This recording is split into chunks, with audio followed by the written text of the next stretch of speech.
phone.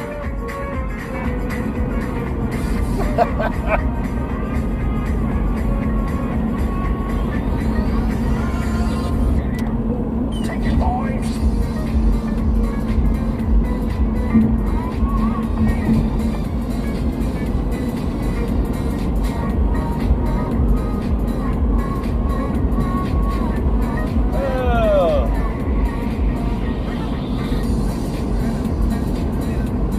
I don't know who I made mad on TikTok. Whatever. Don't know if it's something I said. Something they may have heard. Don't really care. That thing, you know, driving and, yeah, I gotta have my... Hey, how's it going, Moto? How you doing today? Hopefully you can hear me alright. I haven't used the Bluetooth headset while streaming. Hopefully y'all are able to hear me alright. But just crossed into Illinois, so I'm about an hour and a half, I think, from St. Louis. And I've seen you too. Oh, by the way, great job on the tattooing yesterday from what I was seeing. Alright, lane closed. Okay.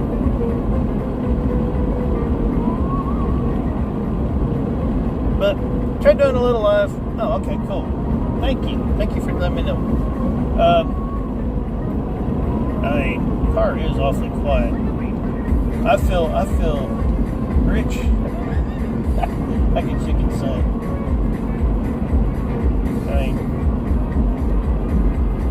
it was hilarious yesterday when my daughter was dropping me off at the Enterprise. I seen the Beamer sitting there parking lot, and I'm like, surely I'm not going to get the BMW as a rental. Yeah, I ended up getting the BMW as a rental. I was like, okay, this will be interesting. So, yeah, I will say, features are pretty nice. I mean, this car's got some features to it that I didn't even know you could have in a car. I mean, a self-dimming side view mirror on the driver's side? Like, really? That was pretty cool to play with this morning. The one thing that still gets to me a little bit is the whole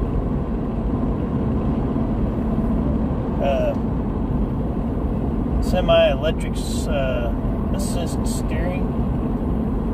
It's a little bit awkward to get used to.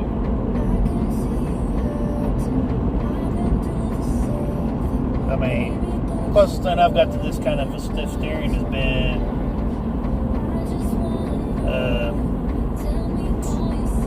I guess an IROC.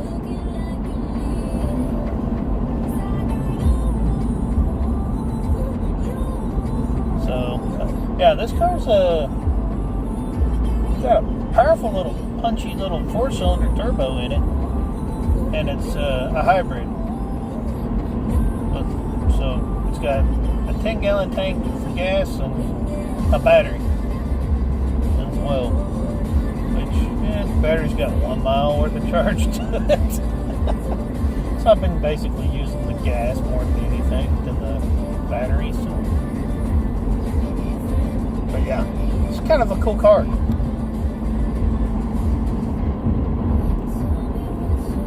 I mean, I was a little bit nervous about it being a BMW to begin with, as it was when they handed me the keys at the Enterprise place yesterday afternoon. I was like, okay, most Beamers that I know ain't exactly cheap. So, I had to watch a video to see exactly what to expect while driving this thing. And, yeah, about $75,000 for this version of the car. So, yeah, I wouldn't spend this kind of money for a car like this. Just saying. The only way I'd spend $75,000 on an actual car would be I won the lottery. But yeah. Oh yeah, turbos are always fun. I mean, it's weird because when you go to stop, when I go to turn the car off, everything stays on, like most hybrids do. so I can't really tell if the car's off or not. But what's funny is though, is I just wanted to try something, I guess you could say, and didn't bother hitting the off button or nothing. Just put the car in park, opened the door, shut the door, and walked away. As soon as I got to about 5 foot past the trunk of the car locked itself, turned everything off. I was like, wow, okay.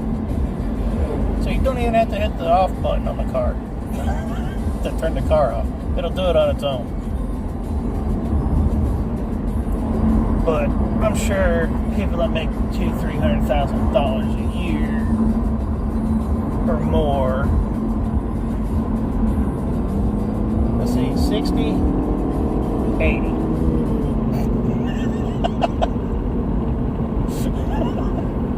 Just come out of that construction zone. So yeah, this car will get up and go in a heartbeat. But back to, I'm sure this car is probably the Hyundai to the rich people, or the Suzuki cars to the rich type people. To us common folk, though, this car's expensive and nice. I like it. But update on the bike, don't have one. I was supposed to got a phone call yesterday, or when they put the bike on the rack, and dealership hasn't called it yet. So this afternoon around noon or so, I'm calling them if I don't hear from them before then, and gonna make sure they know that, one, they better have the bike fixed today, and two, and not to mention it better be done correctly, and two, I'm actually on my way up there now, because before the warranty company would even allow me to even book the car, they called the dealership to talk to the dealership themselves to make sure they're going to have the bike done today. So not only would they be lying to me, but they'd also be lying to the warranty company, which they've already done got you taken into a Harley dealer. I'm sure there's other motorcycle shops but in South Dakota, but the two factory dealers for warranty work is J&L in Sioux Falls and Black Hills Harley Davidson in Rapid City. And so, yeah, kind of sort of 50-50 chance of which dealership I'm talking about. Dad lives in Sioux Falls, so yeah, that's where it's at. And so, the dealership themselves is digging themselves deeper and deeper and deeper into me not ever wanting to do or even recommend the dealership to anybody at this point. This dealership is one of those dealerships, horror story type dealerships that we all hear about, that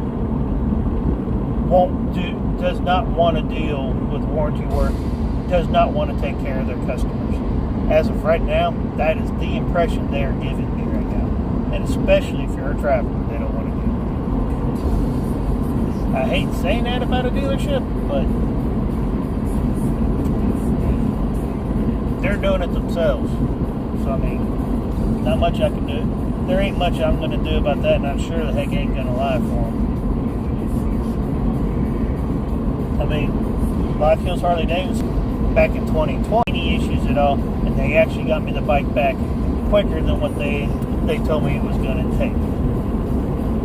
And this was during the start of the rally in 2020, which was the 80th anniversary.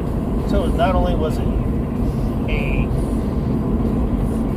being done at a dealership for warranty work during a rally, but it was actually a anniversary rally at that. So hats off to Black Hills. J&L, they're not doing quite so hot right now. Not at all.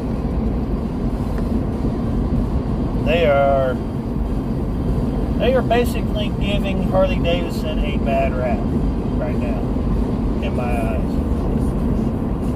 Me personally, I don't know about the locals that deal with them on a regular basis. Maybe they do their locals perfectly fine and like they should be doing. But me as a traveler, basically, having to use that dealership for warranty work, as of right now, I would say if you're able to hold off to Sioux City, if you're heading south, which is about an hour and a half, 2 hours from Sioux Falls, I would do that before I'd stop at Sioux Falls. Right now, I would rather take my chances with the dealership in Sioux City right now than have to deal with J&L again if I have another issue with the bike coming up, because I am going to go to Sturgis again next year as long as it leaves there and I get it okayed, which I know I will if I'm not medically retired by then. But should I have another issue with the bike again, it ain't going to J&L, plain and simple. Just based off of how they've handled the situation this time around. There's no way. I can tell that they got upset because I would not give them the okay to put in the Screaming Eagle camshaft that they had there on the shelf that day and charge me $560 for the camshaft. Still filing the warranty work, remind you. Still filing the warranty claim between what warranty would cover versus not, like most other dealers would do. But hearing metal clanking and everything else in the motor, so I figured there had to be metal in the oil, and there's probably more damage done than what they looked into at that point, because they only had it for about an hour and a half when they told me that. So I told them I want to service one of the service guys at Mountain Creek Harley Davidson, and he looked up the part and he told me, he goes, yes, he goes, they're not lying to you about the camshaft being on back order until the 12th. He goes, so if they've got the upgraded Screaming Eagle, no, that won't void any warranty issues further down the line because it's considered street legal, blah, blah, blah, blah, blah. He goes, so if we get it, we get back out here, he goes, it's fine. He goes, it will be good, you'll still be covered by warranty, so it's not going to affect the warranty. I was like, okay, cool, great. And he's like, oh, yeah, he goes, by the way, he goes, I forgot to mention, if you decide to do the camshaft and lifters, he goes, we're also going to have to tune the bike and have to put a tuner on the bike, and that's another $900 and something. So I go, so overall about $1,500. He goes, yeah, after taxing it, yeah, it'd be a little over $1,500. I was like, if that's the case, just forget it. I go, I'll wait on the warranty parts, and I'll wait and just come back up and get it. I go, I'm not spending $1,500. And I go, that's all that you guys are looking at doing? He goes, yeah. I go, no. I go, do the warranty work, I'll come back up and get it. I go, I'm not spending $1,500 not knowing what all else could possibly be wrong. And I was right. Because the tech, the service guy I was talking to at the time didn't know that the tech was in the back tearing the motor down at that point in time. Because he turned around 30 minutes later and told me, he goes, yeah, he goes, I'm glad you decided not to do that, because now we also have to replace the oil pump and a couple other things, and the rollers look like they're bad as well. I was like, okay. I go, what about the pistons, the cylinder walls, the cam plate, everything else? I go, you guys tore everything down and looked at everything, correct? Make sure there was no other damage done by metal chunks and stuff, because that's what he's working on right now. And he goes, we'll make sure. I was like, okay, no problem. So that's how the bike's been there. Hey Dave, how's it going? Sorry I glance down regularly. My bad. Yeah, I hope you're getting out in this nice weather, riding around. I mean, it's nice out today. And it looks like it's fixing to run into a thunderstorm here in a little bit, maybe. But, yeah, it is what it is. At least I'm in a car for now. Sunday, I'll be on the bike. I won't care. I'll still ride. So, plans are get up to South Dakota today. Get up to Sioux Falls, turn around, make sure I call them around noon, which I should be between St. Louis and Kansas City at that point in time. Call them, make sure the bike is actually being worked on. They haven't called to tell me that they're working on it, like they're supposed to do. And also to let them know that yes, I am on my way and I will be picking it up. And the bike better be done and done correctly by tomorrow afternoon. Because Sunday morning, I am leaving Sioux Falls, leaving the hotel. Probably going to leave the hotel around 4:30. Well, 4:30 Central, 5:30 my time. And I should be... That hopefully it'll mean I'll be back at the house. Let's see, 12 hours, 30, hopefully around 10, 11 o'clock at night. My time. I should be back at the house Sunday night. Hopefully. My luck, it's gonna probably be around 11, 12. Just being realistic. But Monday, the bike's going to get worked out.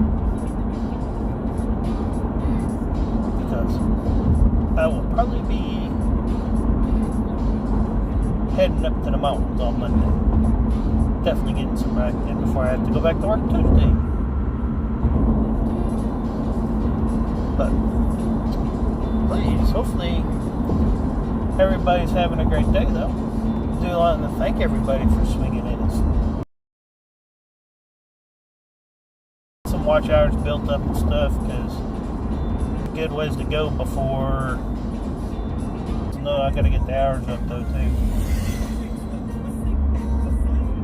That means having to go live, try to get people to watch, or hopefully have people swing by and say hello. I mean, I know Flip's doing it, and a couple other people that I'm watching. That I watch has their lives going, and when I'm at the house I try to turn around, open up the web browser, put it on their channel, and just let it run so they can get the hours in. If you've watched any of that little short bit of live, is Smoky Mountain Bike Week starts off next Saturday, and gonna have some giveaway stuff during the rally. People meet up with me. So there's gonna be some other videos coming out in the next couple of days. Once I get the bike back, I get back in a better mood to make the videos and make the announcements. And so I know one of them's gonna be a bag. One's gonna be a Harley Davidson bag, a little overnight bag. I'll show it. I'll take a picture or show it on the live stream and stuff. That's gonna be one of the giveaways. And then for the ride and stuff, I'm gonna have. I may try to do a tail the Dragon Challenge ride, I guess, in a way, during the rally, and actually hand out the little challenge coins that they have from the 129 store.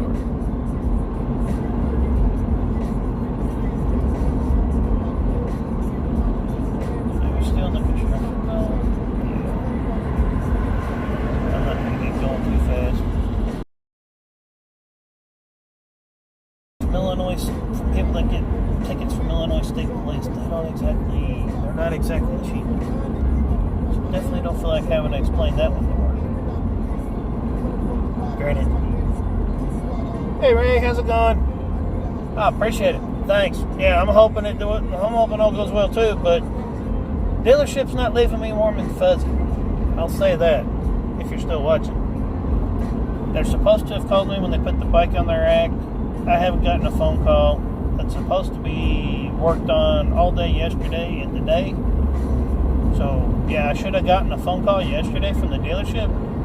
Haven't received anything from them. So, they've even told the warranty company that they're supposed to have the bike done by the end of work today. So, here's to hoping that they have it done. But how they've done this whole situation doesn't leave me warm and fuzzy at all on the inside end. Especially being a traveler and only having 2 dealerships in South Dakota along 90 to work with, to have a bike worked on. I would say I would rather have taken it or figured out it, cross my fingers and hope that it made it the hour and a half down to CC right now. And tried that place. I tried the dealership down there out. Because, yeah, J&L seems to be doing some shady stuff. Especially if you're a traveler. So, they're in Sioux Falls, so I'll be doing a whole, I don't know if I'll do a live about it, or if I'll just do a sit-down video about it, your situation one day.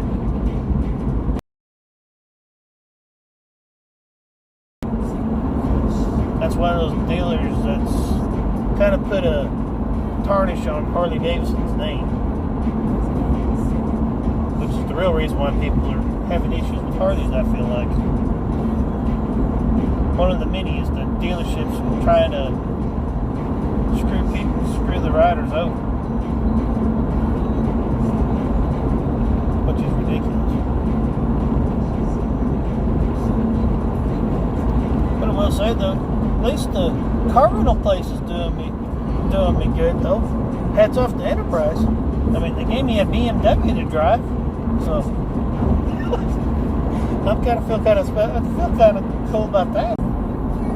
So I mean, I don't know exactly what time he got it. He rolled in there and all that other stuff, but I know he had an issue. That's where he stopped at, and he sat there and told me afterwards. He goes, he was sitting there complimenting. He was sitting there talking the heck out about it. I was like, was you at White Lightning or was the bike at Mountain Creek? He goes, the bike was at Mountain Creek. He goes, they made a phone call that they wouldn't touch it because it was an bumpus. Wouldn't do a whole lot of work to his bike at all because of that reason. Because it's the quote-unquote older type bikes. So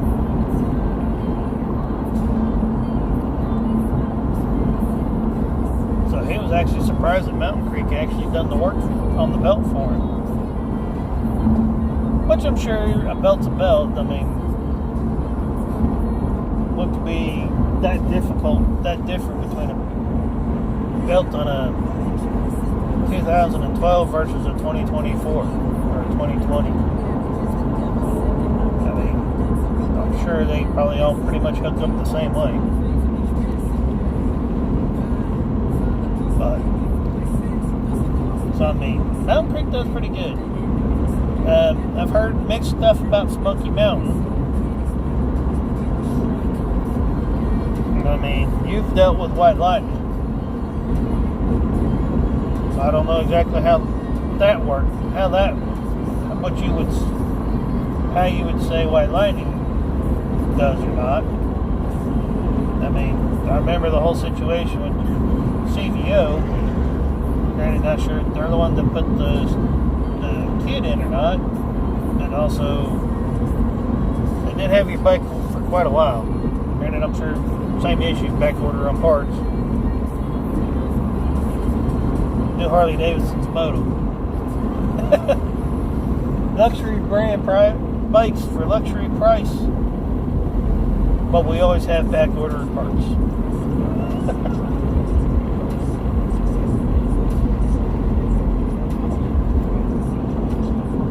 But I mean, it's what it is. I mean, each company's got their own. I'm pretty sure they got mad and go with my gut about waiting. One, to verify that the camshaft was on back order, and two, to see what the service guys at Mountain Creek that I deal with all the time with the bike, how they felt about the situation and what they thought could possibly be, what else could possibly be wrong besides just the lifters and camshaft, which ended up being the entire motor, by the way. I have found out that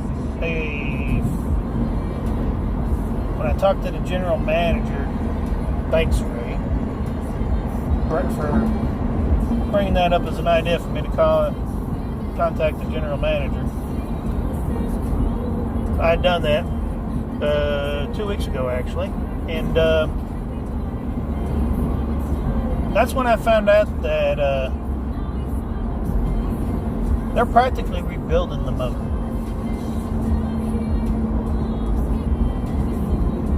He sat there and told me that they're replacing, it wasn't just the camshaft and lifters and the oil pump and the rollers, but he said they replaced practically everything in the motor from the bottom up. So I was like, okay, and it tears up on the way back, picking it up after it's been supposedly rebuilt from the ground. But I'll keep that in mind, though, as soon as I get back to the house, though. I promise.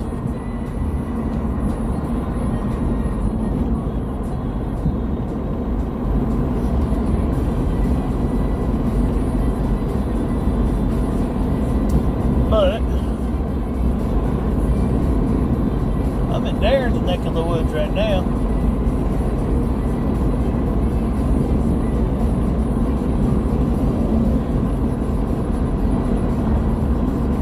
Hello, he lives somewhere right around in this area where I'm at. He told me, he goes, you rode right by the exit that I get off on when I go to and from Hog Ride. I was like, oh, okay, cool. So, yeah, I'm coming up on that exit here in just a few miles, actually.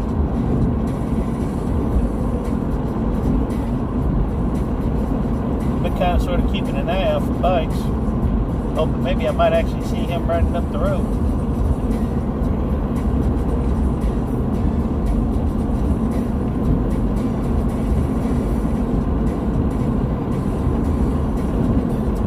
But Moto, if you're still watching,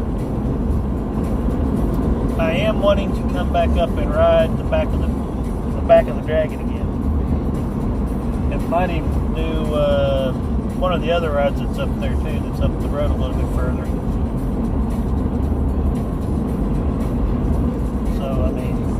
Might try hollering at you. Maybe might even try to see if we can figure out something. That way I can try to meet up right. How close y'all live to that area of West Virginia. But I've seen a couple of videos where you've been up on the back and stuff of the Dragon. Been up around Tazewell and stuff. So. But I will say, back of the Dragon versus tail of the Dragon, back of the Dragon wins. I like the sides, the scenery, the road. It's not as crowded. You still get to have fun. Still got a twisty area that's fun as can be. Still got a hill climb, which is even better. Because that is one of the things that I love about Iron Mountain Highway is not only the scenery and stuff as you ride across the flat valley area, but the hill climb. The hill climb on Iron Mountain is fun. you can have a lot of fun on the hill climb.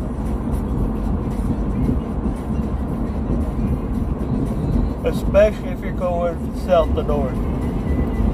Thanks for courage. Or east to west. It's whatever which way is facing the presidents as you're riding through the tunnels.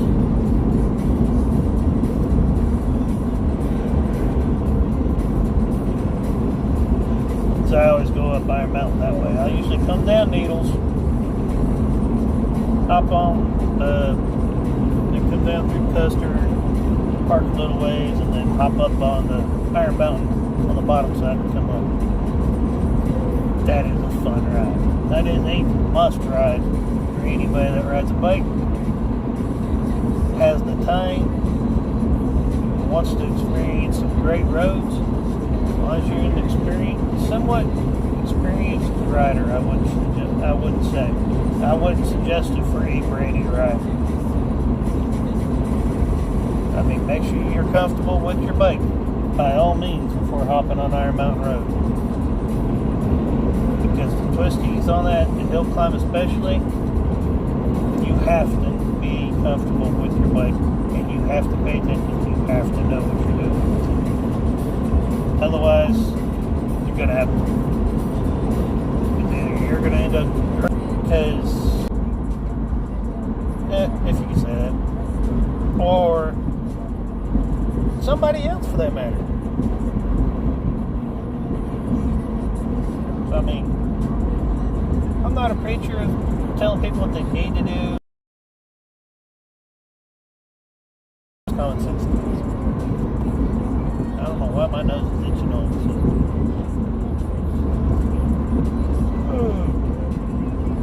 But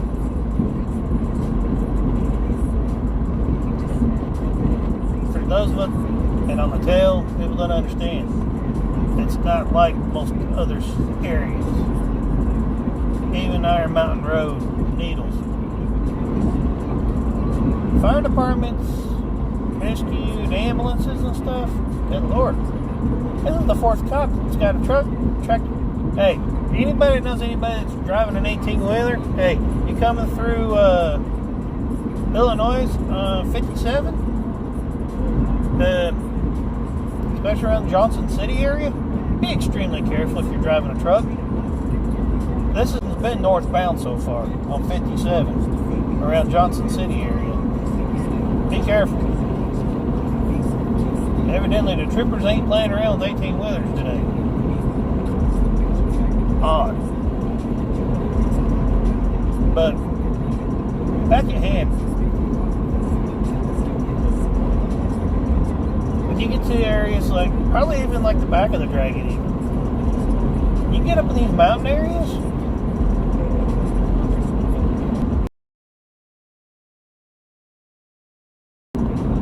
use your head. Think about things a little bit. I mean, go out, have fun. By all means, please. Just know the limits of what you're capable of riding. We don't like hearing about people getting hurt. I mean, we're on the bike. We don't have this whole entire nice cage around us. So we don't wear it. Or not wear it. And whatever we actually hit. From what I understand, the guy up tail a couple days ago, it was raining. The tail has been resurfaced earlier this year. So naturally, for the first couple of years, when it rains on a brand new road, it's going to be a little bit more slicker than normal. Just a fact. But so the guy ended up losing it in a curve, from what I understand. Pretty much ruined the bike. He lucked out; he didn't get hurt, thankfully. But I seen the video. Bike looked trashed. Sucks. But I know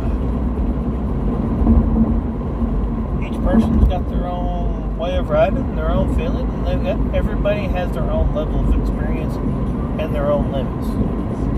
So go out, have fun, ride your bike, but also make sure you try to stay within your limits.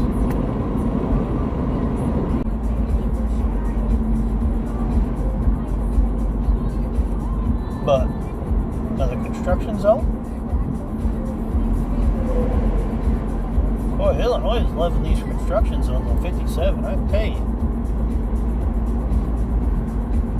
But, I mean, anytime I get on the interstate, especially away from the house, I expect there to at least be one or two near close calls at some point or another along the way. On the way up to Sturgis, I think there was 3 of them. Is what it is. All you can do is just try to make sure you pay attention, and hopefully it don't get that bad. Nothing happens. Just ends up being a close call.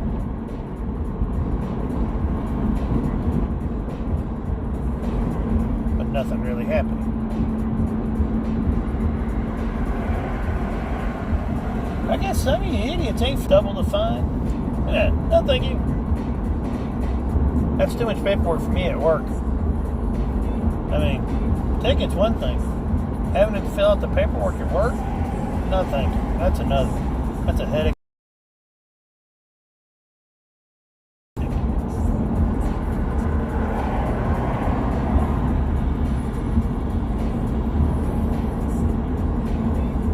Yeah, I love my job. Okay, I enjoy it a little bit, I guess, but still.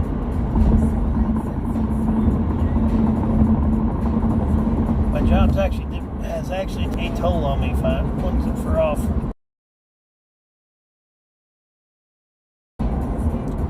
Sadly.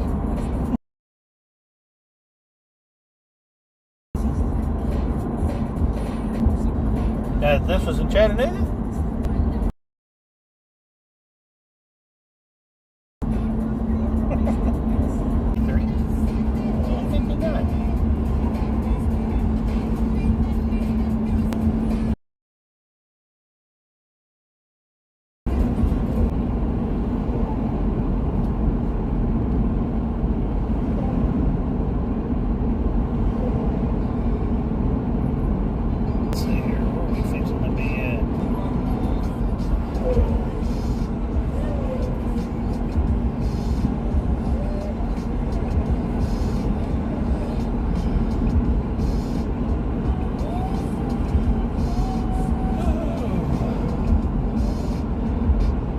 Trying to make sure I don't get myself in trouble with music, so I can't exactly turn it up like I normally would have it right now. So it's along the interstates, or is it just a ploy to? Not like it's like they're not. Is there actually any photo enforcement, or is it just a sign?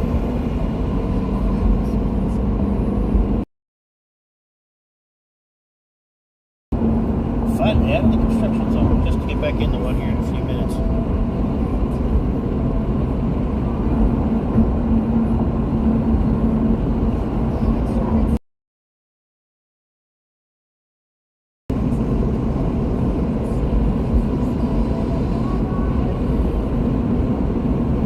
I mean, it just seems kind of awkward. I don't know if there's a set speed over a speed limit that it's set at to take a picture, or how it even works. Because I mean,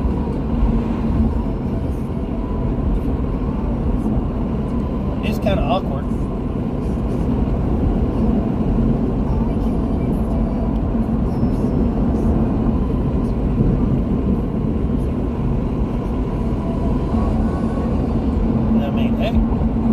Even the couple of times that I actually have ridden through here in my own vehicle,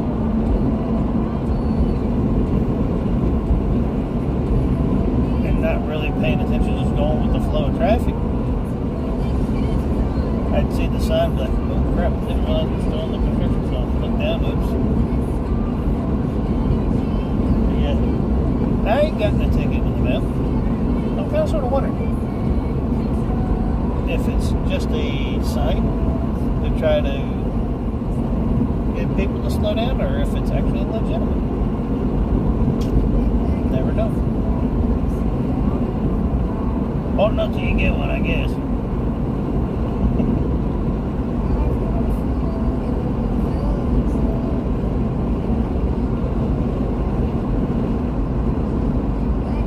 But I will say,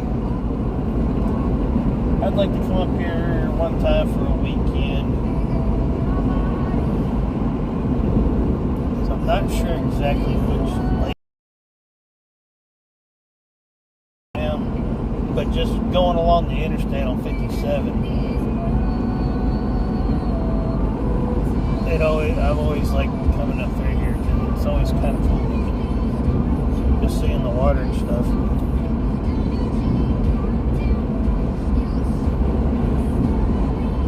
Oh, Rin Lake. Gotta love the GPS map. You just told me.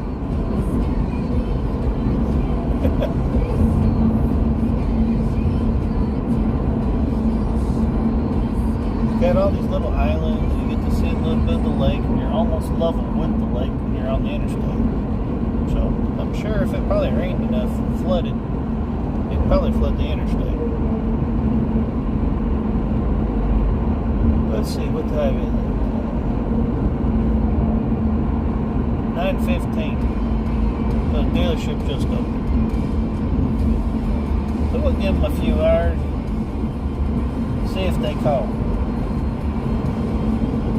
Kind of sort of doubting that they're going to. So they can call you. They better at least call and tell me.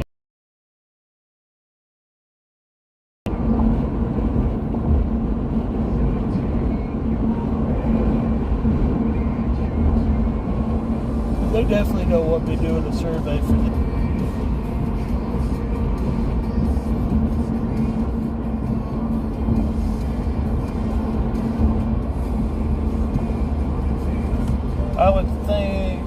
I'd say the only way J&L HD right now would get a good review from me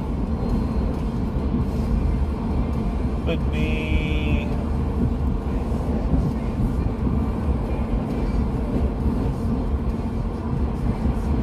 almost used 2019 Lowrider ST. Then I'll give them a good rating on their little survey that I'm sure I'll probably be getting about the work.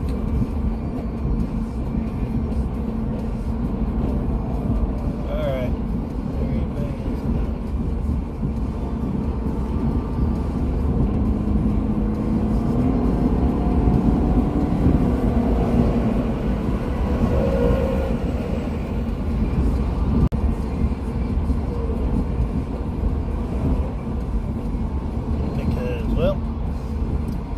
Everything that's already been done that's shady as can be that they've done, yeah, it's gonna cost them dearly to get me to give them a good survey review. Now a decent one, yeah, they can give me a couple of shirts, or maybe even a good rain suit, maybe a pair of boots or a helmet or something. It's still going to cost them a little bit to even get a decent review at this point.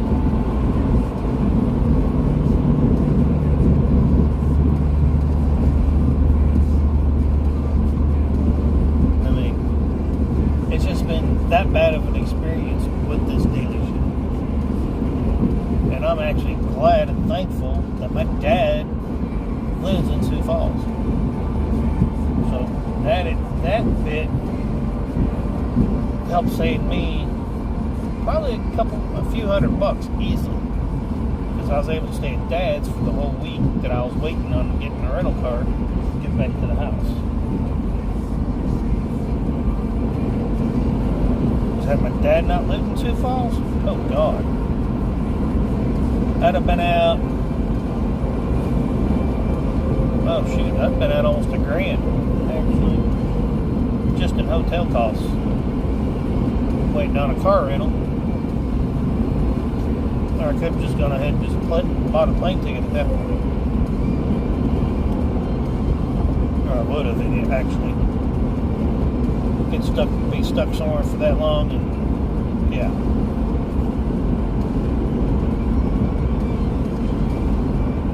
But the shadiness of them trying to tell the warranty company that I got the bike back 2 days after they opened the claim up, just so they can get their money from the warranty company real quick,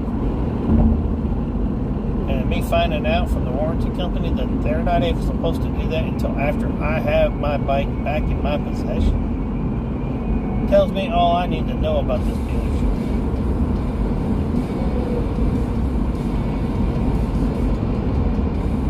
I mean, that's some shady, dude, that is some very shady stuff. Do customers that way, especially ones that aren't even local by any means at all.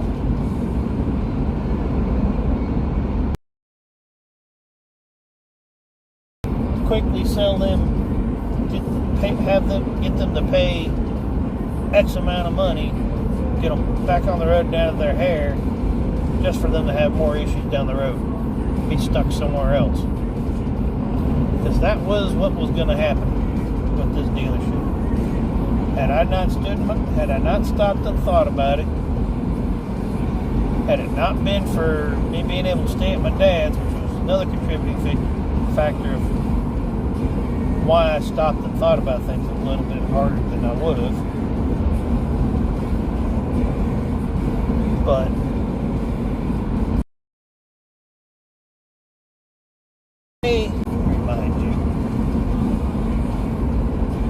knowing dang good and well the motor's not completely fixed, the road would be stranded. That is what that dealership was wanting.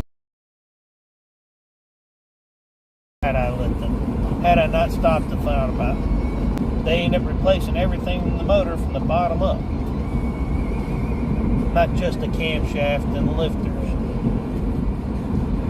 And the reason why I had to get the tuner was shaft and what my bike has in it, so they would have to do a tune to it, which requires me to have a tuner, which that was an extra $900. So they were going to stiff me for about $1,500. Stiff the warranty company, shoot, I'm going to say probably an easy $600-700, which probably is an extra $200-300 more than what they should be charging the warranty company. But they'd have got away with it.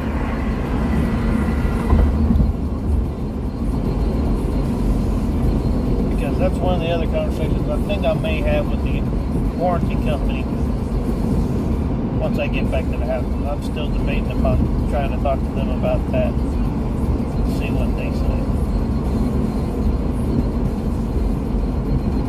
Because that was just too fishy, that they wanted me to pay full price on a part that was needing to be replaced, that was going to be covered by warranty, but yet wanted me to pay full price, and I'm sure they were still going to be getting that price, the part price, they actually replaced that part.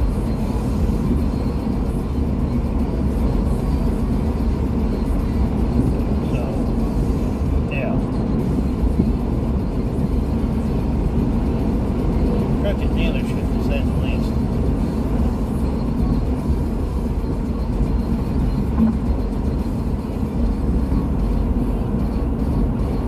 But hope everybody's been having a great day out riding. Yeah, it looks like around St. Louis. It might be a little iffy a little north of here, up towards Chicago, up towards Chi-Town.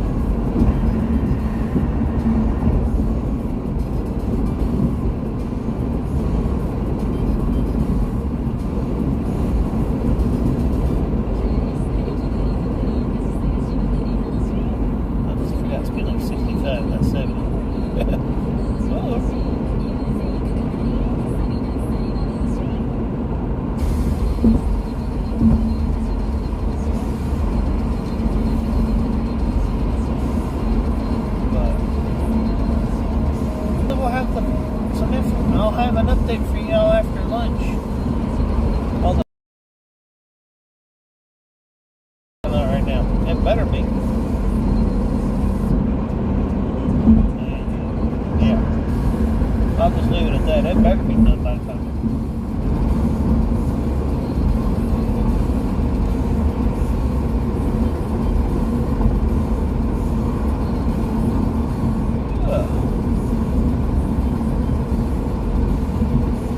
Back to the state Woopers.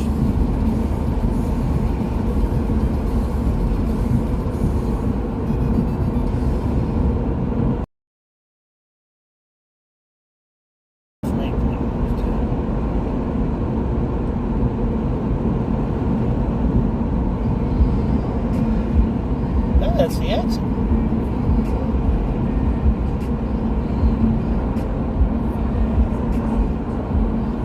Yeah, oh well.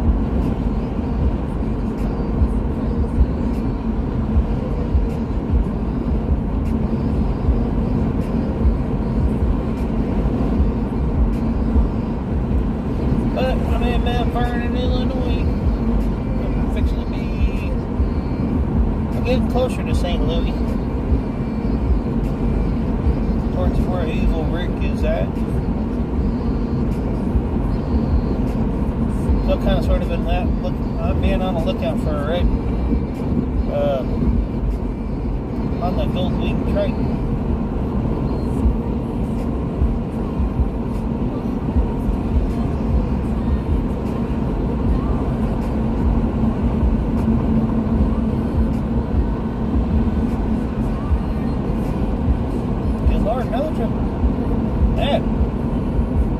Coming up here to Sturgis, I did not see the first trip one. Just straight up cut. I did not find the first trip one coming up on the way to Sturgis.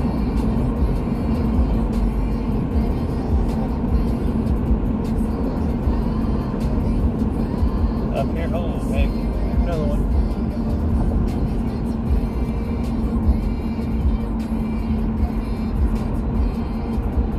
Careful.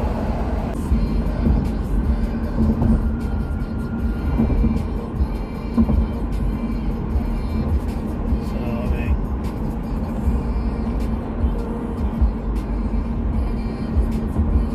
trippers are up today.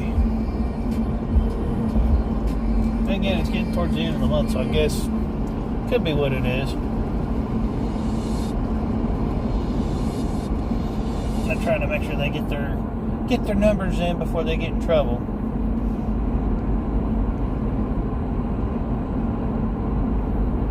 But we all know. Y'all seen Super Troopers even. Can't sit there and tell me y'all haven't. Even Super Troopers talked about the quota.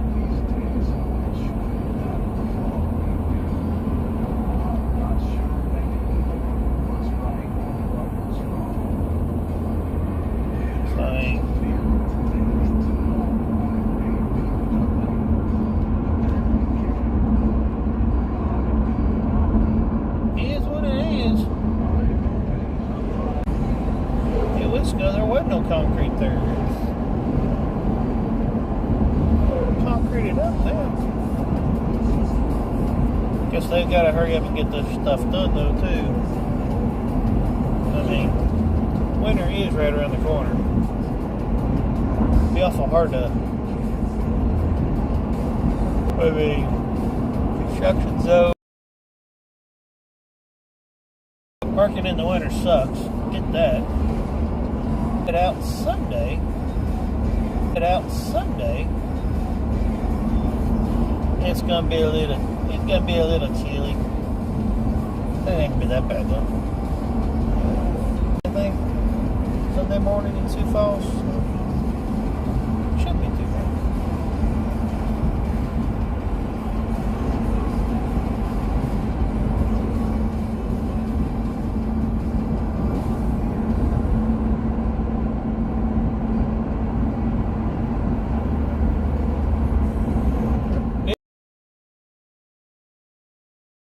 I think Amazon has it for the phones.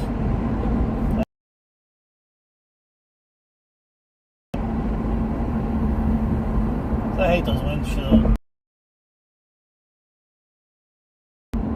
they suck. They get hot, they fall. They get cold, they fall.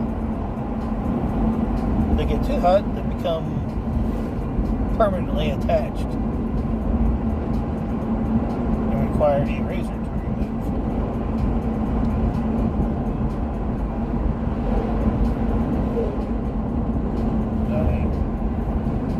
I just get one of those little clamp ones you just stick somewhere, move it around.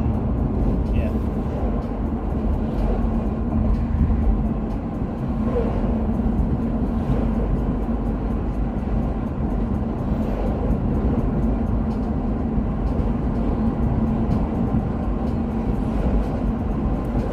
For it to be Friday morning, this traffic's not too bad.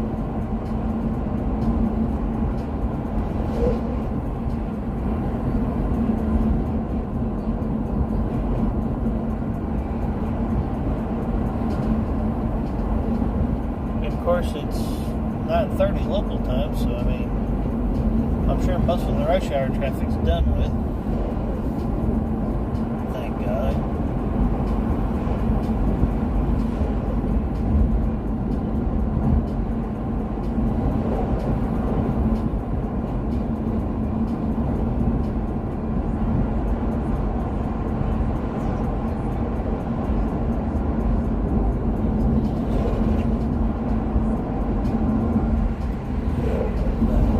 Funny story though on the way back was my phone kept wanting me to take me around St. Louis instead of through St. Louis. And I was like, no, we're going through St. Louis. I don't want the extra added time of going around. I was like, no, I shouldn't be hitting St. Louis at rush hour, so let's just go straight through and be done with it. Well, little did I know that coming eastbound on 64 out of St. Louis,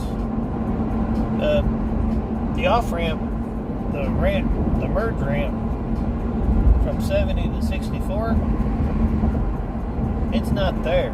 It's gone. They removed it. That's why my Jeep Google was trying to get blah blah blah. Which, it's getting me. Pardon me. I'm not a morning person. I've been up since 4:30. So yeah, already been somewhat of a long day by most days. Didn't get much sleep yesterday, thanks to the water.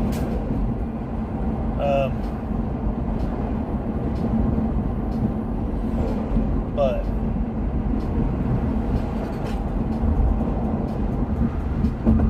I think I might actually try something. Might actually try this one little workaround that I see that Evil told me about. See if it actually, see how much extra time it adds, if it adds a whole lot at all, if any at all. I just don't know. To be honest, my OCD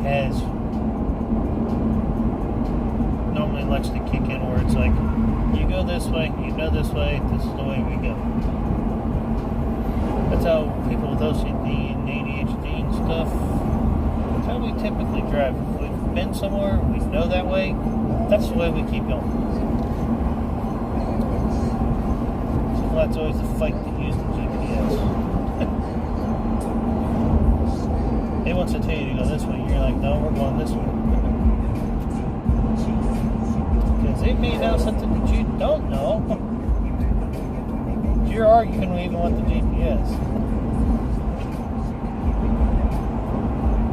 Actually, I mean, the detour route that they had set up wasn't really that long of added time. I mean, all I had to do was hop on 55, take the first exit, come back a little bit, backtrack about maybe 2 miles, 2-3 miles tops. All I backtracked, get back on 64. So I mean, unless the detour is a lot smoother and quicker and everything else, I'd rather just do the 3 miles. Even if it is on surface streets. In gangland. St. Louis. Or I should say East St. Louis, actually. But it don't bother me.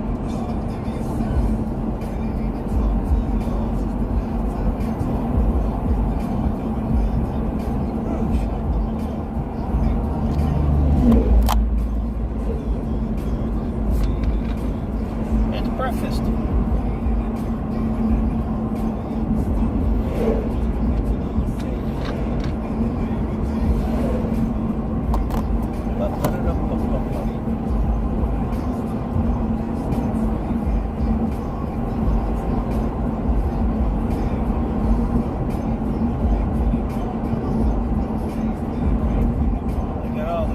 Down for the new road on this side. They ain't done yet.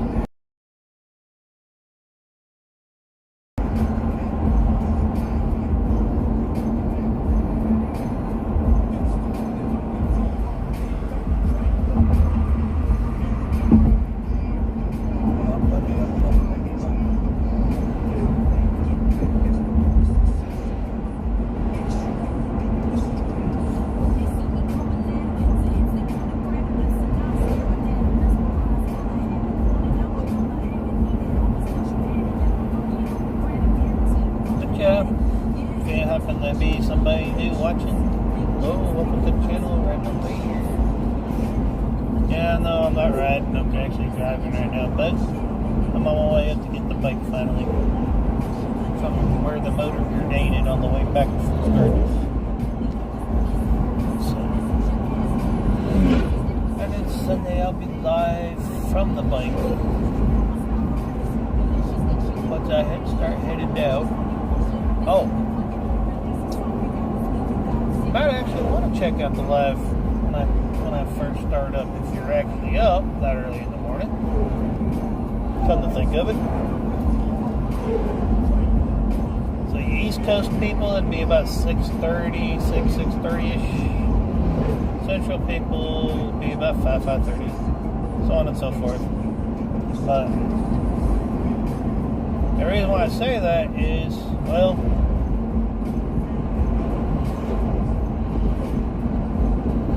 one of the upgrades or updates or parts that I got for the bike, well, at Sturgis, if you watch the live that early in the morning, might actually get to see firsthand. Turned around and changed out the headlight. So I now have a new headlight on the bike.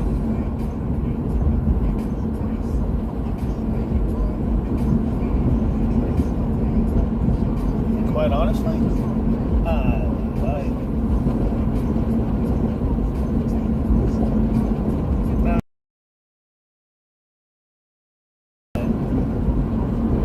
Get better and safer parts for your motorcycle that are aftermarket parts than you do for factory.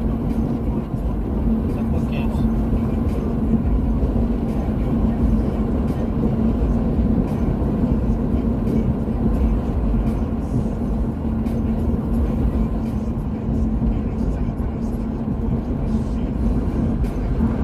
It is what it is, I guess, but at the same time, shouldn't be.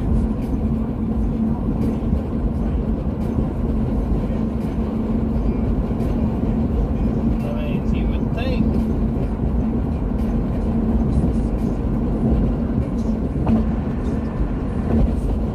a person's safety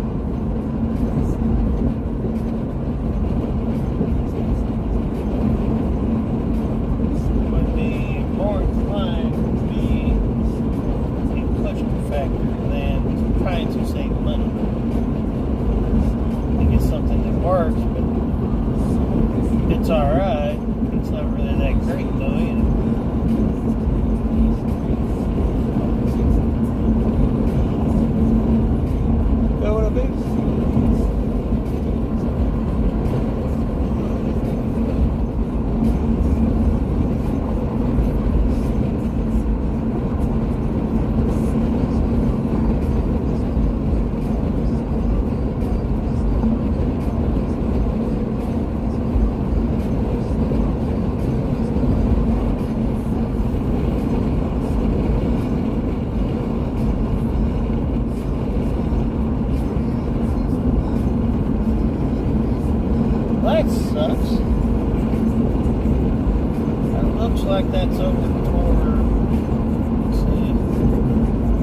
that it's that far down, but never really know.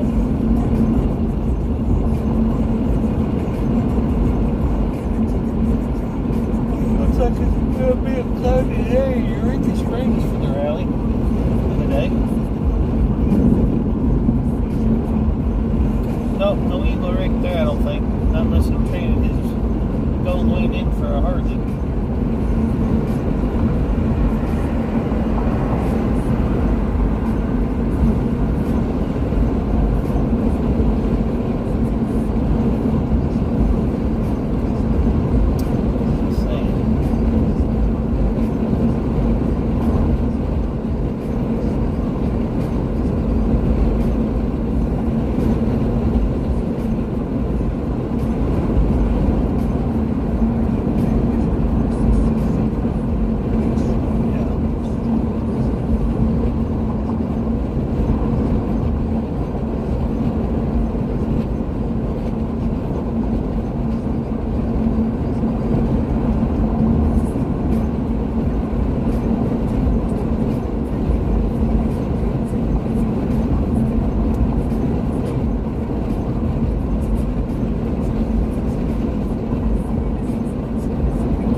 Huff them off us.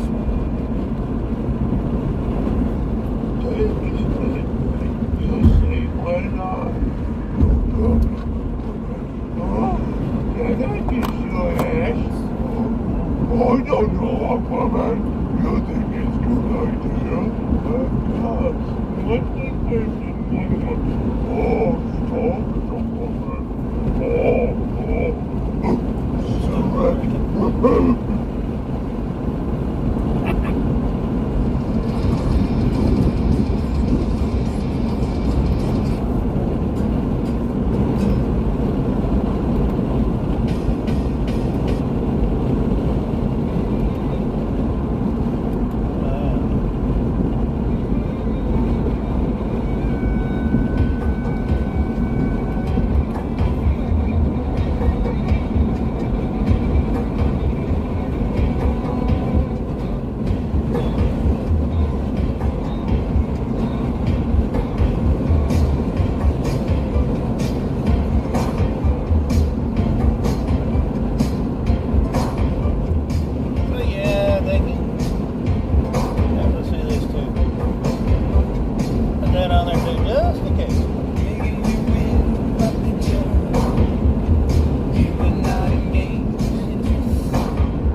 Thank you, buddy.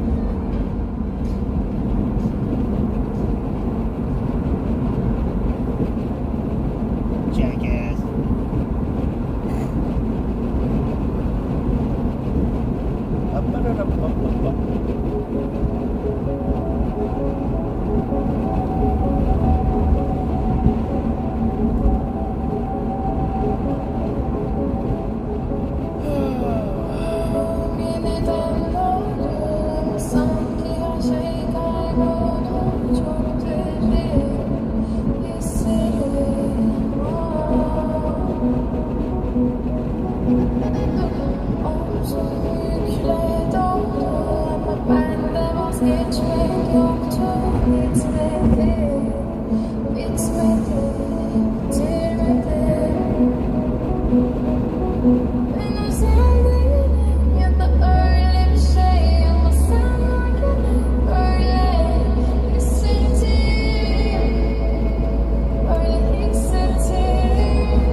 how's it going?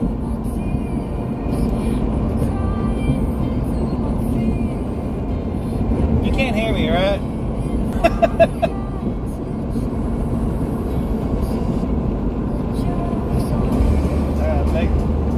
Turn that down a little bit more.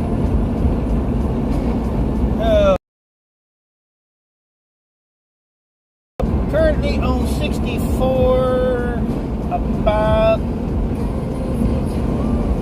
maybe 40 minutes from St. Louis.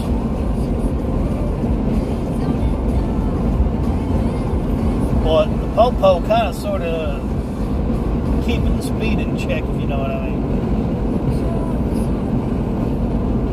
I feel sorry for the truck drivers though on 57. My gosh.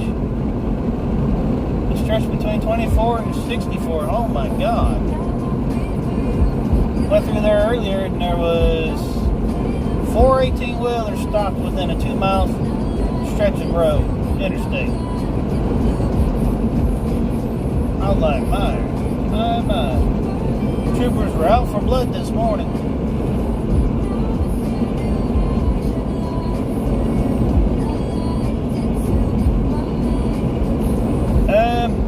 Yeah, I'm on 64. I think last time I seen sign was, so I'm probably about 45 miles maybe east of St. Louis. Coming by, let's see here, what does it say? New Baden, Illinois. So I'm getting close to being about halfway to Sioux Falls. Still haven't heard from the dealership though. But when I get ready to stop to get something to eat here in a little bit, I'll be making a phone call for sure at that point.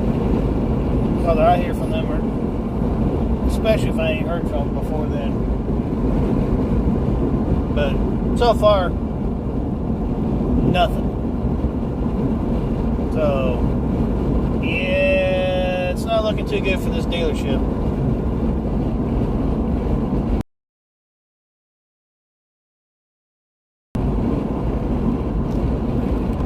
It's here. Oh, get rid of that. That's what it is.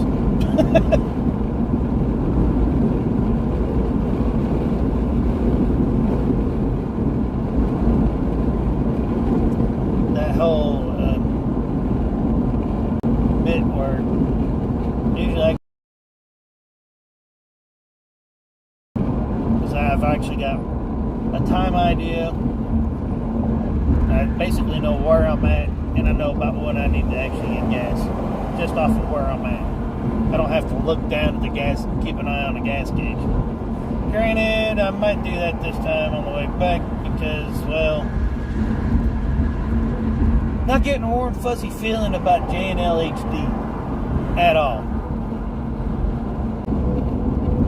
And then the whole bit, oh, I take that back. I'm a hell of a lot closer than I thought.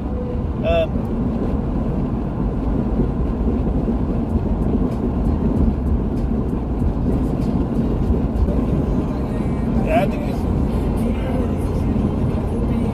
not sure if y'all can hear it or not. Probably you can. I know I can hear it.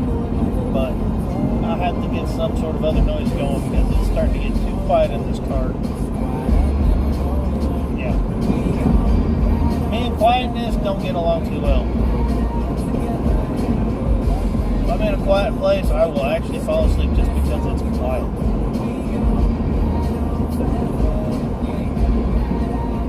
Then again, though, it also gives me a headache, though, too, because freaking tinnitus and crap gets magnified from the silence.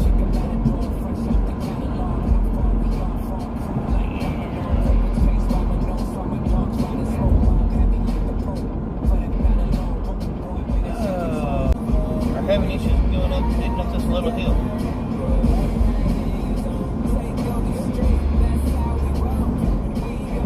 Fixing to hit the stretch of 70. I can't stand.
I'm sure the hood's getting roasted too.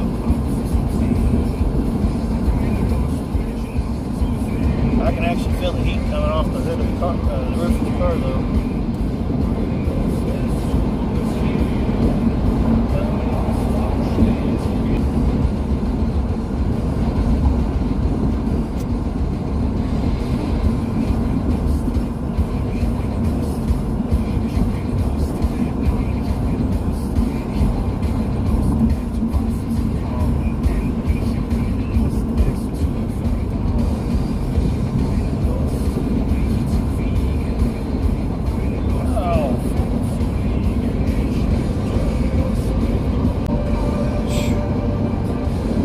Some people don't need to be driving in 18 wheeler.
Talk about anxiety.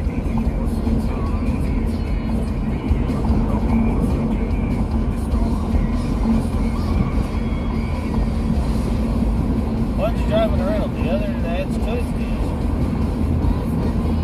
Being in the same room for all these other crazy jobs. Making sure no one just decides to freaking take out the car. My insurance company loves me for that.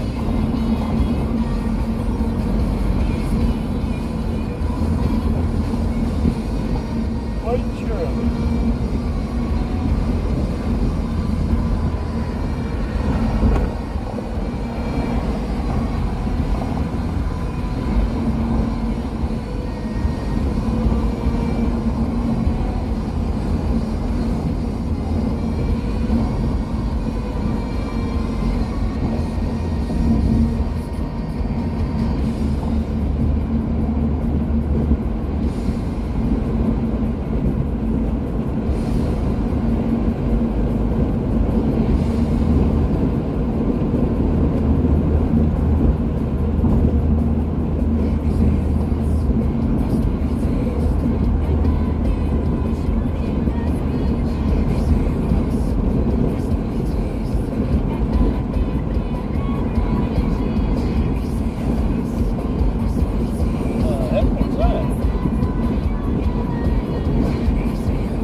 let's see.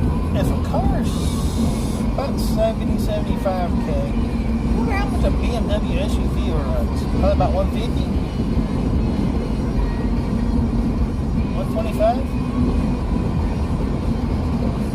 Probably 125 to 175 I'm about dead. Which, that's my house. Heck, this car's more, it's half of what I paid for my house. That's just crazy.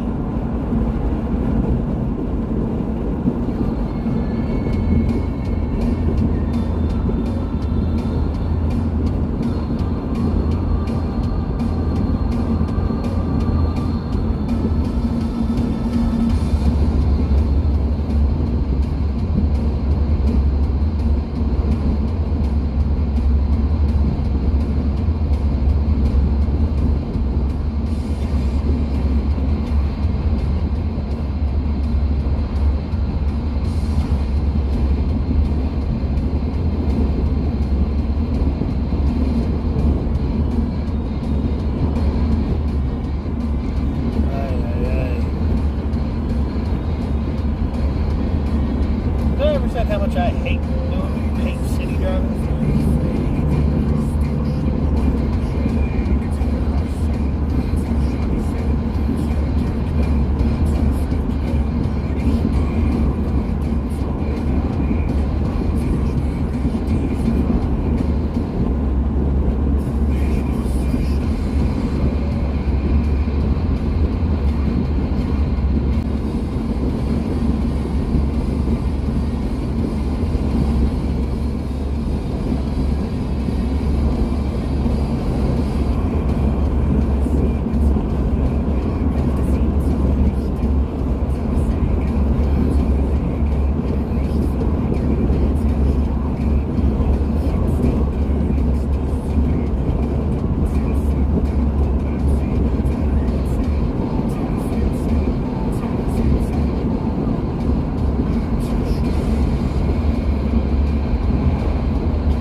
I might actually try that and see where it comes out at.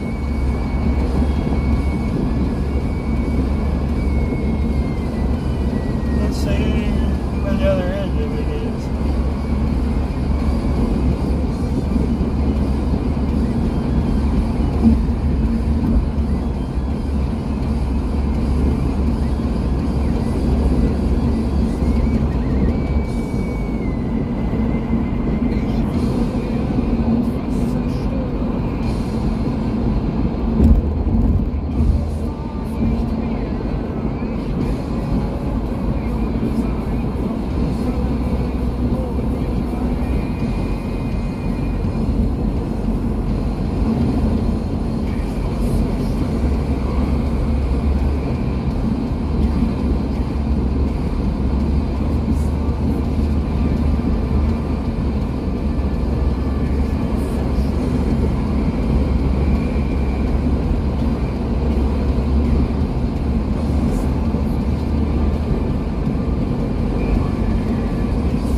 tapped in when I was coming the other day.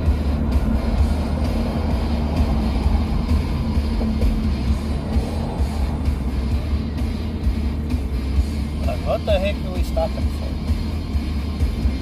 Oh, 18-wheeler lost all of his speed. That's all.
Tesla. Give me a second.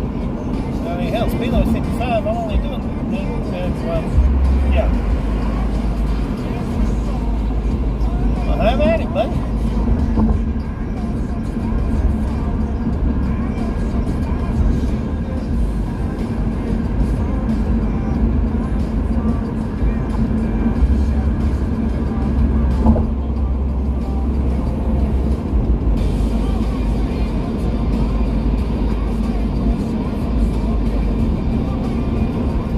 Archway looked like it's just like solid metal. Okay, well, these times I'll actually stop. I should go over next.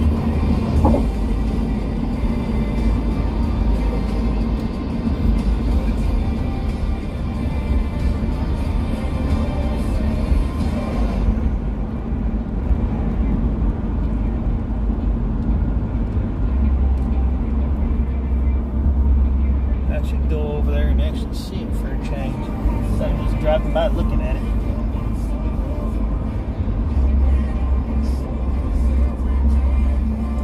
I actually do like the older. I do actually like the older industrial area. The old brick buildings and stuff over here by the river in St. Louis. They look pretty cool. May have to actually stop one and come up here one time just for the weekend.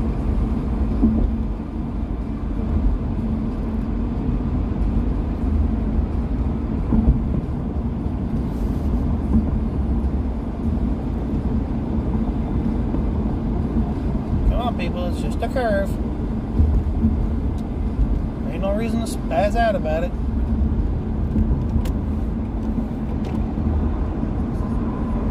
Oh my god, turn! It's not straight! Get over it.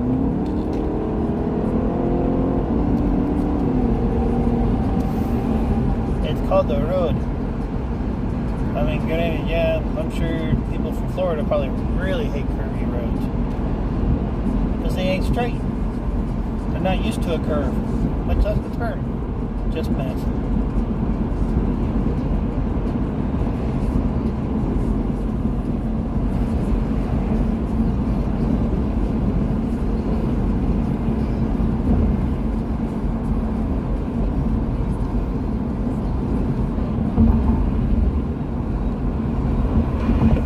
St. Louis has got some pretty cool buildings, though.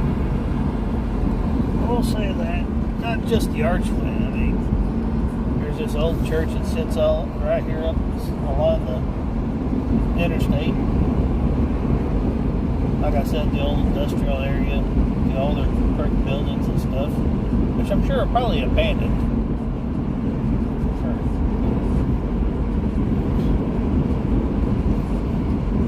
And they got all the graffiti tags and stuff on it.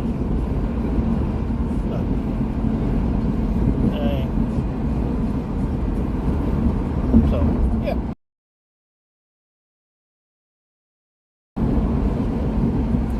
course, you got the archway, the bridge that I just crossed. It looks pretty cool now. I think I came here one night, came through during the one night, and actually thought about stopping and taking the drone up, but I was just like, nah.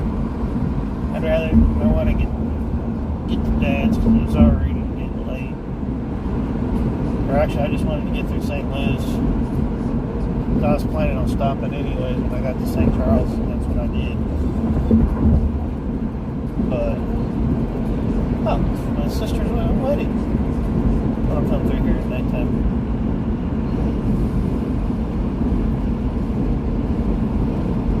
So, yeah.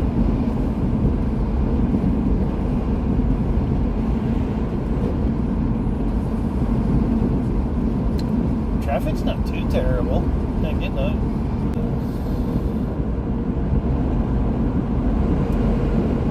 Kansas City Chiefs. Oh, shit. Yeah, I want to make damn sure I get out of freaking get through Kansas City pretty quick, early.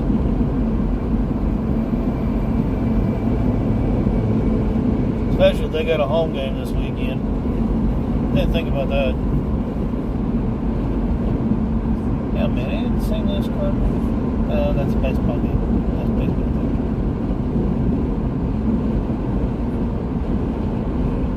I don't think they have a football team. Oh, shit.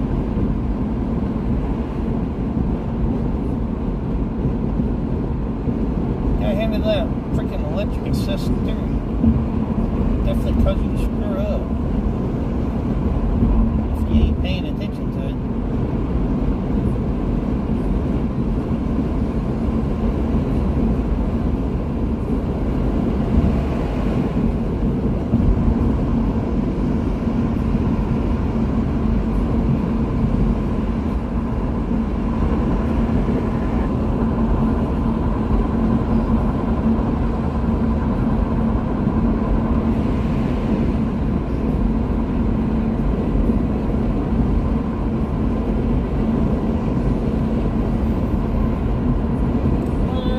Happen to be watching, fixing to be coming up by the St. Louis airport here in a few.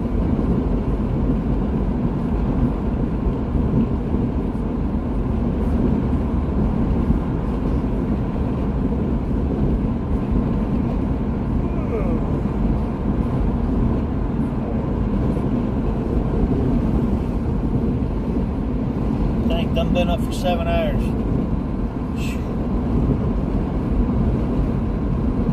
It's taking 2-3 hours of sleep.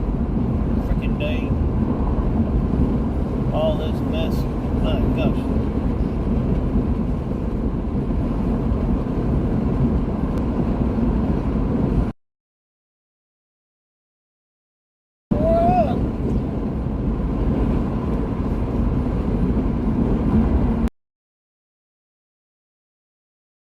Oh yes, misery. Once you get out of the cities, the letters, streets become U-T-S-O-O-O-N.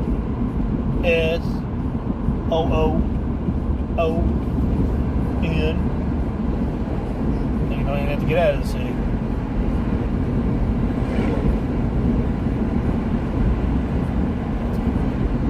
Exit 241B. U. Lucas and Hunt Road. Is you a highway? Is you a highway?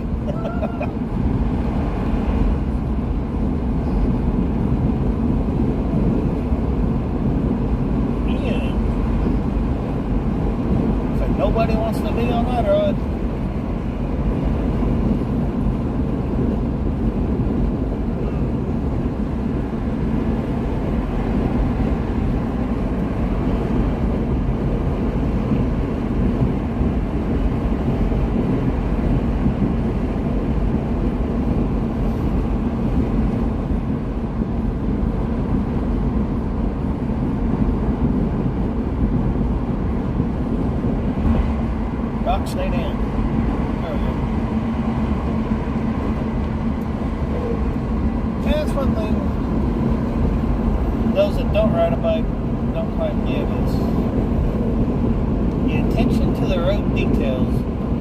biker actually, that most bikers typically have.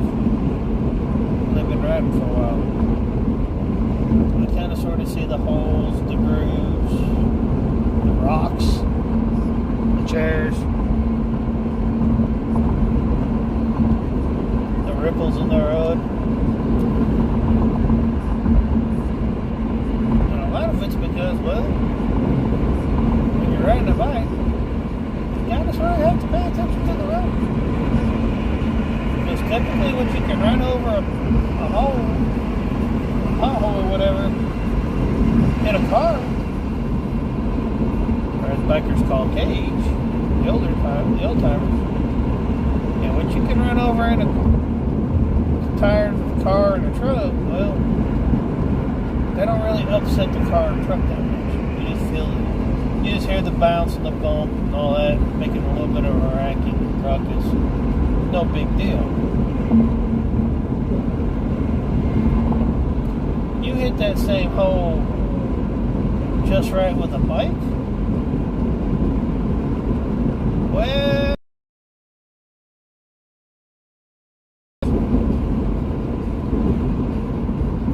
and it can range anything from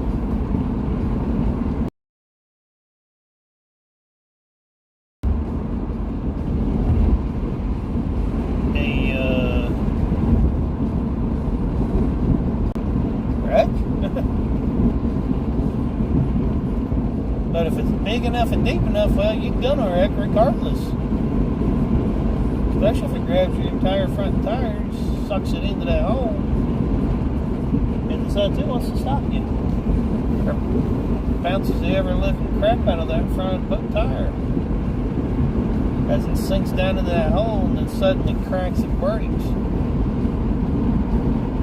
And then you're going for a ride you weren't intending on going for. So yeah, that's the reason why most bikers typically watch. You'll see them looking at the road, reading the road, reading the lanes, reading the wavy little spots, where the high spots are, where the grooves are at. Which lanes are grooved and which ones aren't. The trash, the little rocks. All that mess.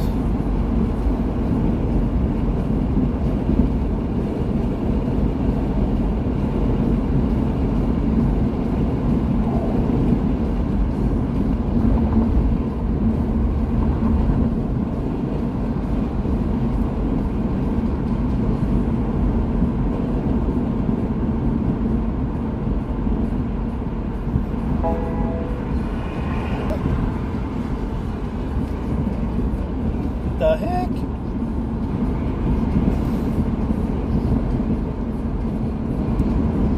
Wreck recommendation? Oh boy. Are you kidding me?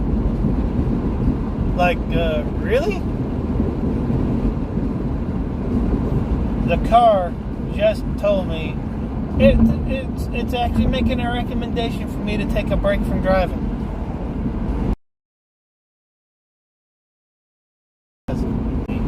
Never really had the chance to do that. Actually get out and drive across Europe. So kind of interesting, you know, what countries say, like, start off in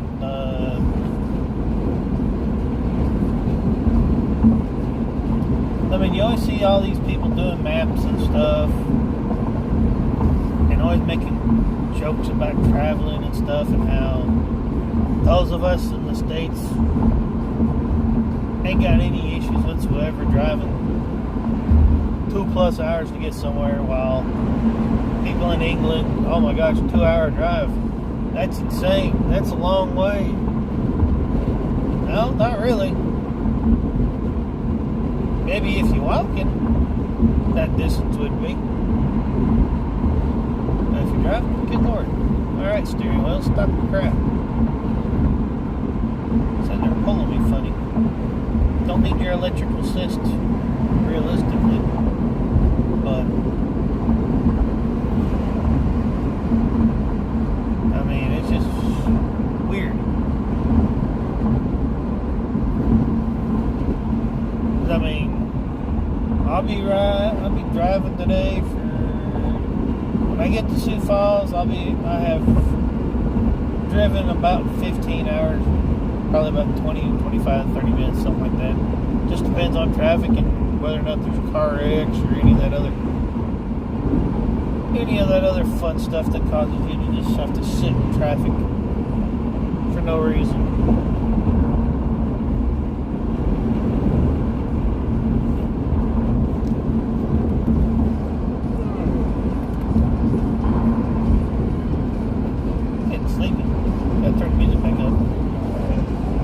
A little bit.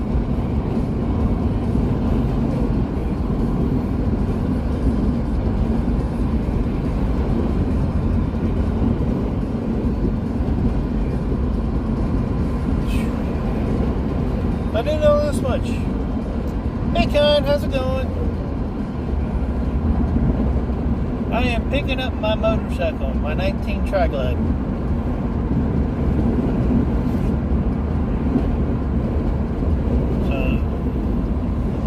But I won't be actually getting it until tomorrow, sadly. I don't think I'll make it up to Sioux Falls in time to get it before they actually close today. It'll be close. But I don't see it happening today. Granted, if I actually get up there in time and they actually have it done, oh yeah, I'm getting it tonight. Ain't no doubt. But if not, no big deal. I'll get up tomorrow morning, drop the car off, go pick the bike up, and then stay the night at the hotel tomorrow night, and then back to Tennessee I go and the ride back will be about 17 hours.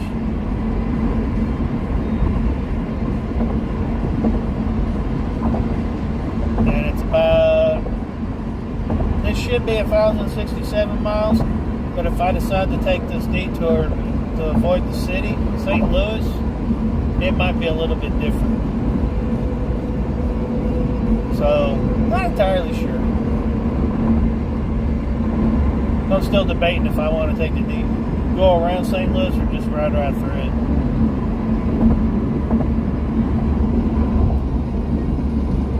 Sometimes it's not that bad, other times it can be a headache. Just depends. Which, I mean, I'm technically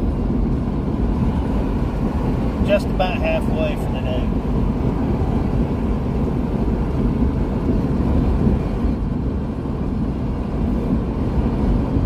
Usually when I get on the other side of St. Louis, it's usually about the halfway mark.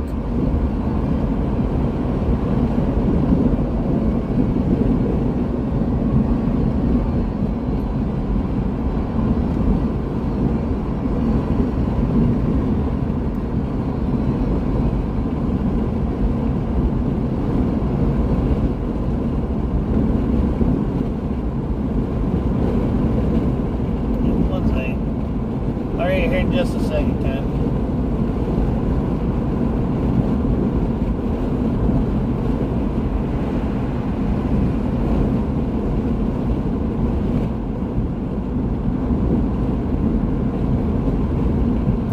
Yes, sir. They serve.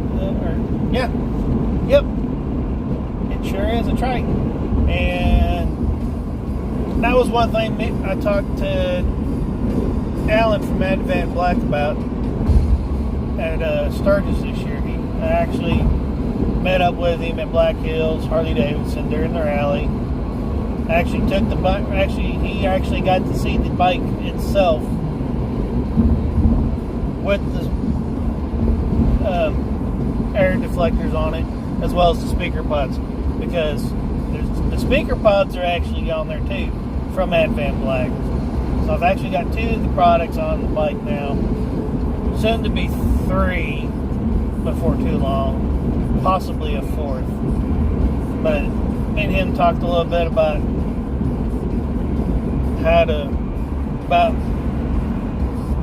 possibly him and I possibly trying to work with about getting some trike stuff added to the website and to the parts collection of Van Black, because even he made the comment and he even agrees that trikes are going to probably be the next big thing that takes off, and there's not really a whole lot of an aftermarket situation for trikes. There's a few companies, but there's really not much at all, really, realistically, when it comes to trikes. I mean, there are some minor differences between the street glides and the tri-glides. Like, we were trying to figure out what the difference was between the interferings. For example, on my tri-glide compared to a street glide. Well, come to find out, the reason why it's got a different part number for the interfering, and the dealerships didn't even know. So I actually talked to the fairing exchange guys, and the guy sat there and told me, he goes, the difference between the street glide and the tri-glides, he goes, the reason why there's a difference is there's a hole for the street glides for the mirrors. He goes, yours has, he goes, are you planning on keeping your speakers when you change it over? I was like, yeah. He goes, then you'll love it because the hole's already pre-drilled for you. I was like, oh, that's the difference. He goes, yeah. He goes, because on the street glides, they've got the mirrors that sit on the side of the fairings on each side. Not on the bars. They actually come, I think, from the factory with them on the sides. So they got a hole in the fairing where they mount to. Where the tri-glides have actual handlebar mirrors. So that was the difference. But yeah, the side covers, that is actually my track that video's on that you watched. I hope you enjoyed it. Hope it wasn't too insanely crazy. But yeah, I try to do different things here and there, just to break the monotony of just the riding and the music videos, which a lot of them are.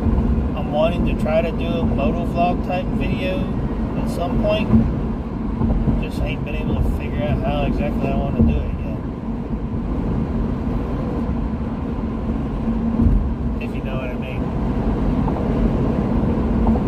Kind of sort of the reason why I do the lives from the actual bike while I'm riding.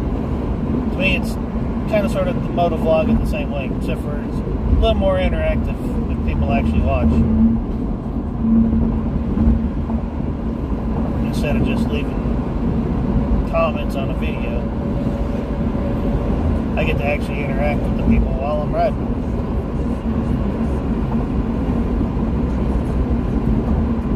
Which, longer comments takes a minute or two for me to look at, because as you can tell, even with me driving, I don't really look at my phone a whole lot. I'll glance down every once in a while, especially if I know there's somebody watching. There's a possibility, or if there's a comment. Usually I'd like to have my phone up here and up. Why is my bike so far away? Interesting story. The reason why it's from Sturgis, from the rally, of course I rode up there from Tennessee and riding back. About halfway across the state, the motor decided to start giving me a weird knocking noise. So not knowing exactly what was wrong, the fact that none of the lights that came on, no engine light, no warning light, it was just making the god-awful racket. So I stopped at a gas station, filled up, and because the bike started surging oddly.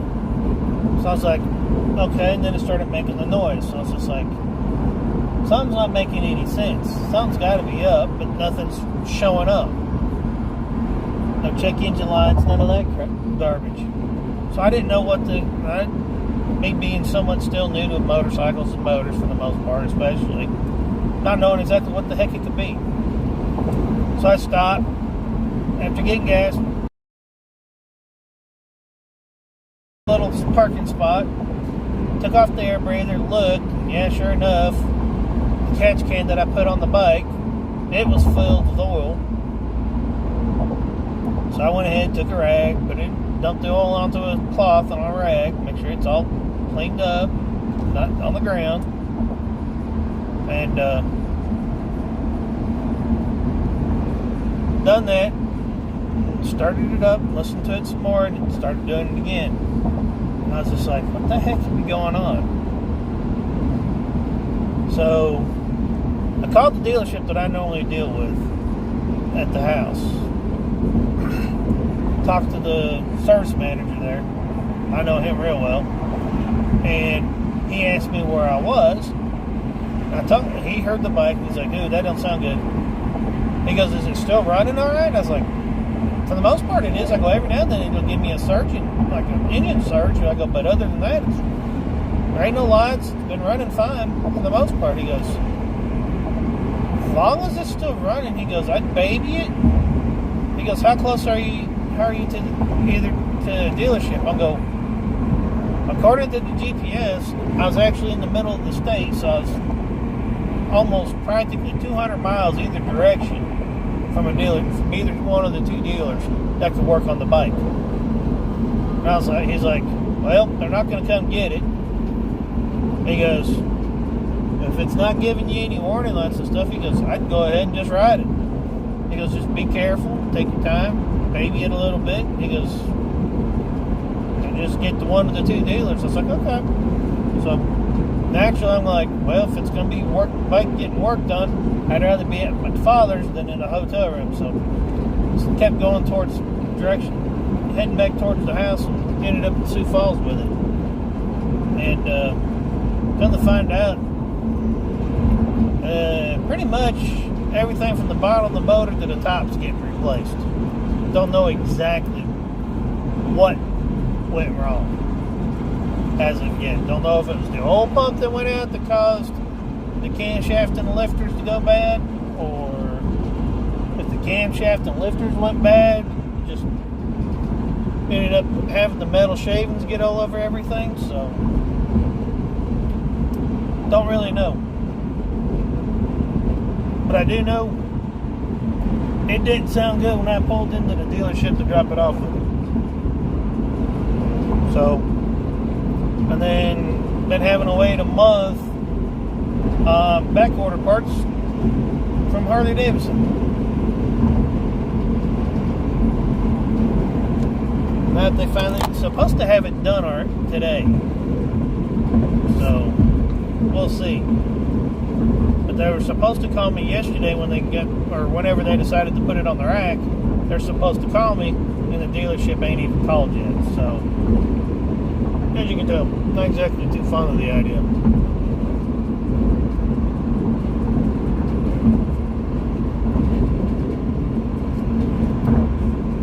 Oh yeah, I've got a warrant. I've got the extended warranty,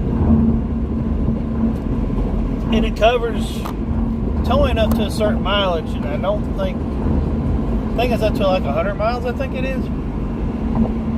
So I mean, I'm still outside of the warranty coverage mileage. So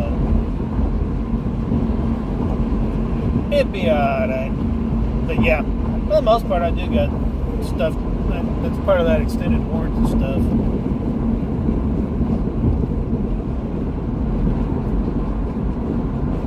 So, was probably supposed to have costed me, I'm gonna guess probably about $5,000-$6,000 to fix. It's gonna cost me $50, and that includes the rental, the car rentals. So, yeah, not too bad of a deal. So yeah, the extended warranty after this one will have now at least tripled its value from what I paid to get it.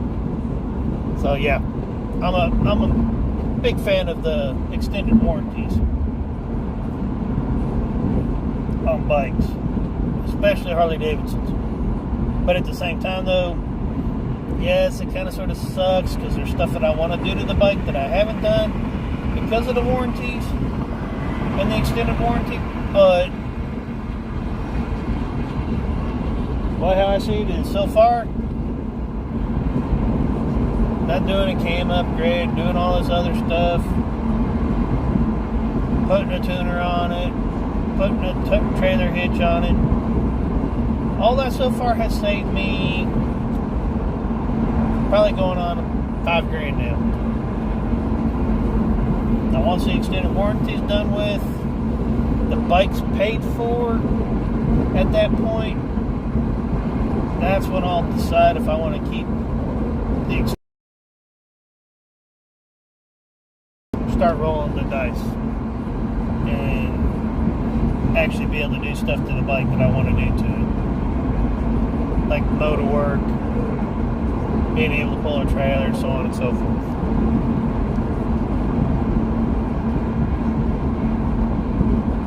How old's the bike? The bike is a 2019 Tri-Glide. So it's 5 years old now. And it's got 78,000 miles on it. So, I mean, it's not been sitting in the garage. Not much at all.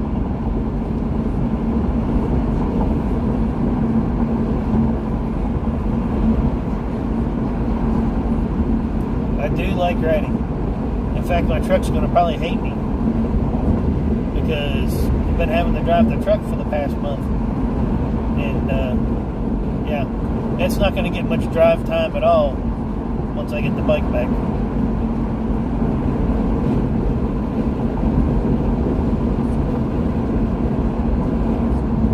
The only time I won't probably be riding the bike in the wintertime is right now.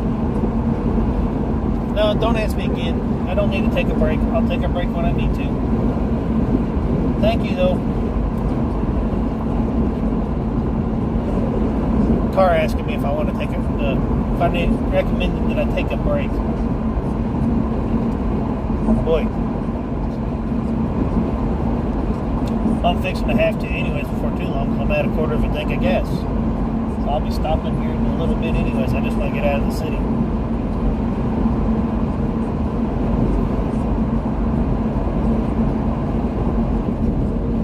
But yeah, the bike's about 5 years old now. I mean, overall, it's been a good bike. Don't get me wrong. I'm not down in the bike at all. It's just some of the plastic stuff that's on the bike, some of the ways how Harley's been doing some of the stuff with the motors and stuff to cut costs down, I just don't get and don't understand and don't really agree with. Because at about 40,000 miles, easy now. At about 40,000 miles, I started having an issue with gas mileage up and down constantly, and bike just acting weird. And they're like, well, it's coming up time to recommendation of it to have the spark plugs and the wires changed. I was like, okay, we'll go ahead and do that then. And then he's like, anything else? And I had just seen a video about how the intake manifold on the Milwaukee M8s are plastic. I was like, is there any way we can change that plastic intake out for like a metal one? He's like, yeah, we should be able to. He goes, let me look and see. So for about, I think it was $150, I think it was. Maybe 200. 150, 200. I ended up replacing the plastic intake manifold for the Screaming Eagle manifold that's actually aluminum. I mean, it's not the polished S&S one you can get for $265, but it's still aluminum. It's not plastic. And I noticed I would say between the tune-up, the spark plugs and the wires, and then changing that out, the intake manifold out, probably what most of the issue was with the bike having that weird issue of having the surging time.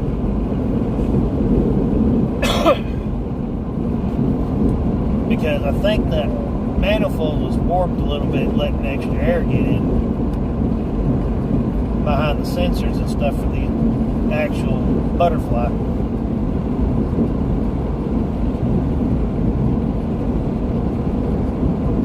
Oh, it's comfortable. Yeah.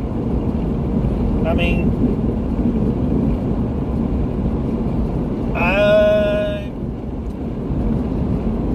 when I come up here to Sturgis every year, it's a 17-hour. It's like a 17-hour and 10-minute ride if traffic's not bad. And I'll do it all at once, 1,067 miles. And it's just like sitting at work. So I mean, sitting on that thing, being on a trike is just as long as you can handle sitting on a seat, on the seat that you guys lay long, and it not really bother you at all. That's one of the nice things I like about it. Kind of surprising how there ain't more people that are on them than what there is. Let's see here. I know I seen the warning.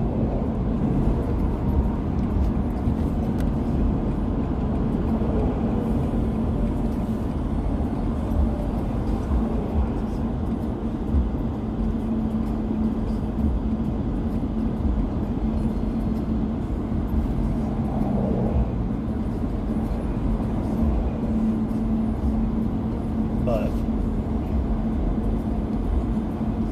so I mean, they do have that going for them.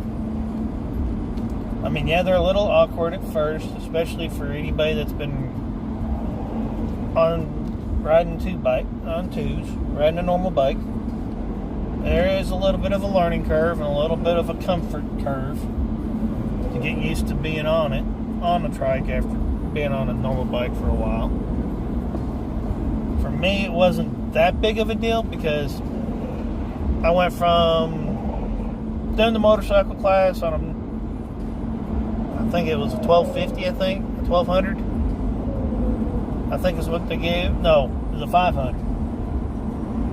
That's a Sportster 500. It's what they give, what Harley used for the classes that they do for the motorcycle classes here in the States. And that's what I took the class on. Passed it no problem. But once I passed the class, went up to the dealership, the bike that I was looking at getting, they had already sold. They had just sold that morning. I was like, oh man, it sucked. But I kept trying other bikes, looking at other bikes, testing them out with my legs, my knees, my ankles, and couldn't find one that I felt like it was comfortable enough for me to actually go ahead and get, and I'll feel like, okay, I'm happy, I can live with this one, it'll work. And so the salesperson asked me, she goes, do you ever see yourself getting a trike at some point? I was like, yeah. I go, there ain't no ands, ifs, or buts about it. I go, no, I know at some point or another I will be on a trike if I want to ride, if I want to keep riding. So, oh, okay, no problem. Have a great day, Kyle. Be safe, and yeah, I'll probably be. I may still be live. Who knows? Because I am trying this out to see how long the phone lasts. I'm not sure. You know, normally with the mic, with the other mic that I have on the bike and stuff, it's typically it'll run most of the way, but it eventually goes dead because the mic controller uses up the phone battery. Uses quite a bit of juice, so I typically have an issue with the phone staying charged. So, but yeah, have a safe day, and I'll catch you around sometime. But how I ended up on a trike was, she said, the saleswoman pretty much said, well, if you know you're going to be on one, I've got one for you. If you want to try it out, you can. I was like, okay. Never thought about it, to be honest, so, okay, sure. So, took it out for a test ride. Ended up liking it. So, I ended up getting the bike as it is for the most part, as everybody sees it now. With all the chrome already done, the seat already done, the wheels being changed out, all that was done by the person that owned the bike before me. And I ended up getting that bike for, I think it was $2,000 or $3,000 less than what a new one was, and had, according to the dealership, the service tech guys, they were able to look up the bike that came from the dealer. Somebody that worked, one of the co-owners of the dealership actually, who actually bought it. So they had all the records of everything that was done to it. Even the bars were changed out. And they told me it had had right at almost $5,000 worth of stuff done to the bike that I got for free.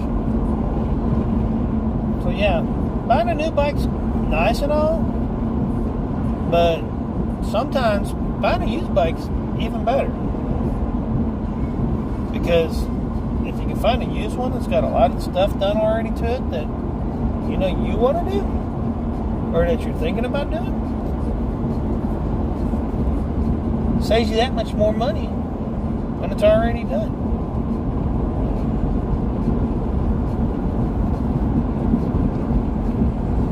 So,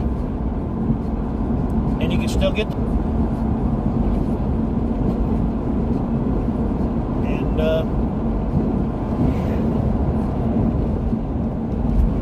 yeah, save money getting that done. It was already done, taken care of. So,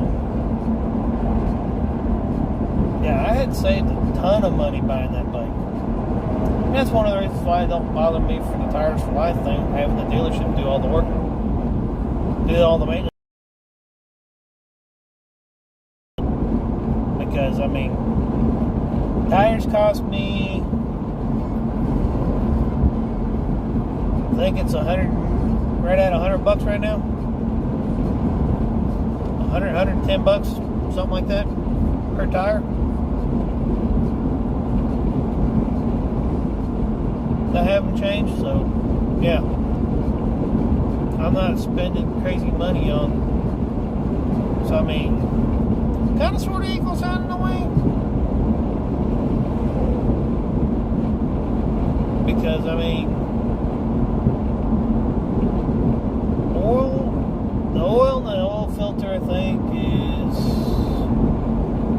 roughly usually about 100 bucks or 150 bucks, roughly 100, 150 bucks. To do a 3-hole change. New front tire for my bike, full price is $275, 300 bucks, somewhere in there. So, I mean, dealership's still making a little bit of money off of me, but at the same time, though, I'm saving a bunch of money from them, off of them as well. So it's a win-win situation type deal. Because my maintenance, when I take it in every 5,000 miles, it costs me, I think, $550. But so every other oil change, or every other time I'm taking the bike in, it runs me about 600 and so, almost 700 bucks. So instead of every other time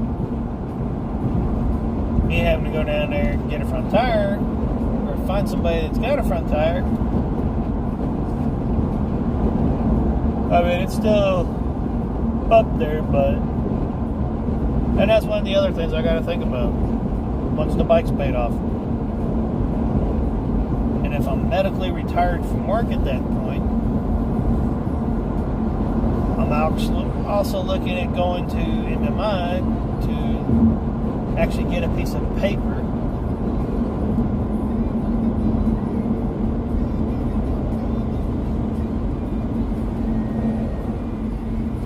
what the heck are we doing, people?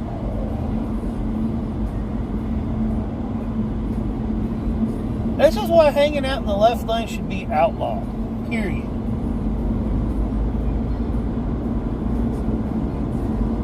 Sitting there passing somebody,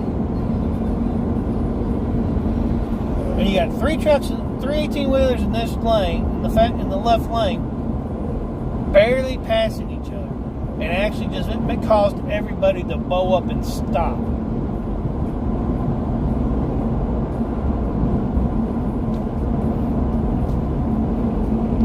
Why? So they can do 1 or 2 mile an hour faster than the guy in the right lane, and they can hold up traffic. That's the reason why people don't.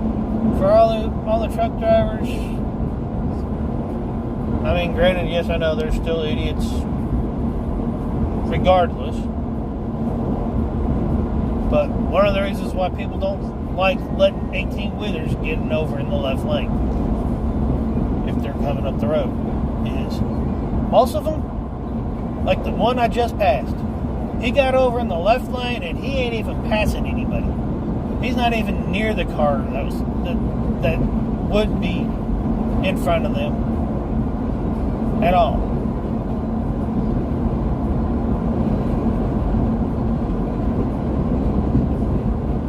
So what does he do? He gets over in the left lane, cuts off 2 cars that were behind me to get over for no reason. In fact, one of them actually got into the right lane, jumped around him, and cut back in front of him. I mean, there's idiotic car drivers, and there's some that are truck drivers as well.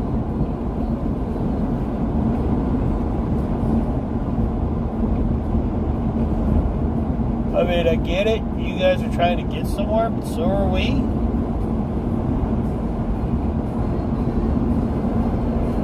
And I know you guys are on a timetable. I get that. Kind of sort of sucks. Why try to hold up traffic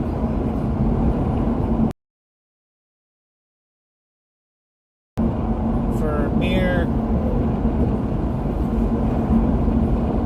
20, 30 seconds to let people get by you real quick and then get over and then start up when there's enough space, when there's a little bit of a gap of when there's not going to be people passing you constantly right off the bat. Or the situation with the guy behind me, the 18-wheeler behind us.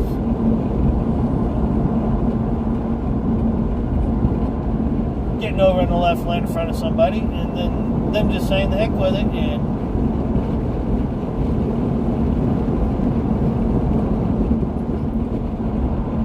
turn around and flying up the right-hand side again, cutting you off. Either way, they still got ahead of you.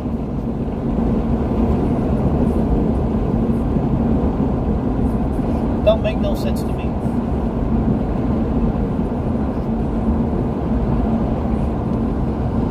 I've got to find me a gas station soon.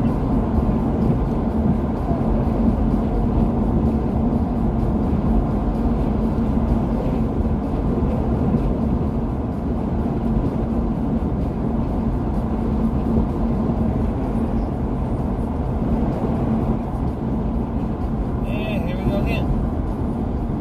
Going up a hill. Loaded down 18-wheeler in the left lane. Starting to hold up and slow down traffic again.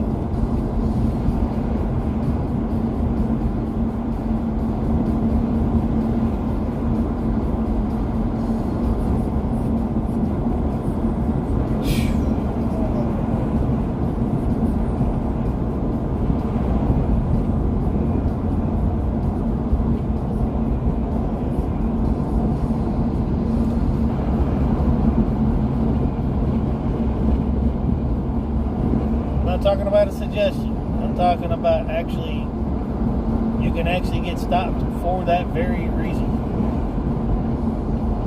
of not passing somebody.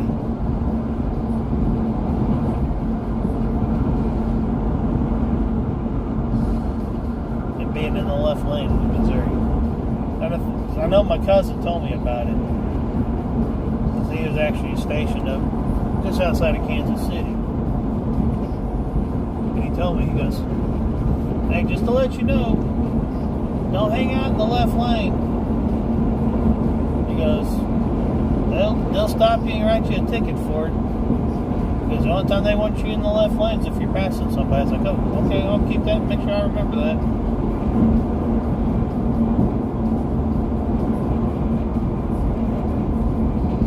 But yeah, I get a ticket, I got to turn around and tell work about it. Do paperwork.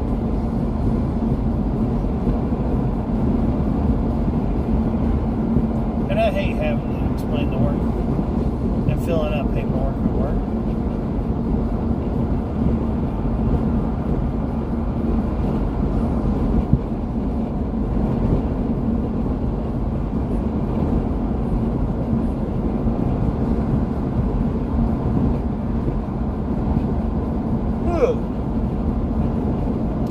I hope everybody's having a great day, though. Honestly, unless you just can't get out and ride, I don't know why anybody would not be out riding in this weather today. I mean, so far from the house to St. Louis, it's been perfect weather for riding.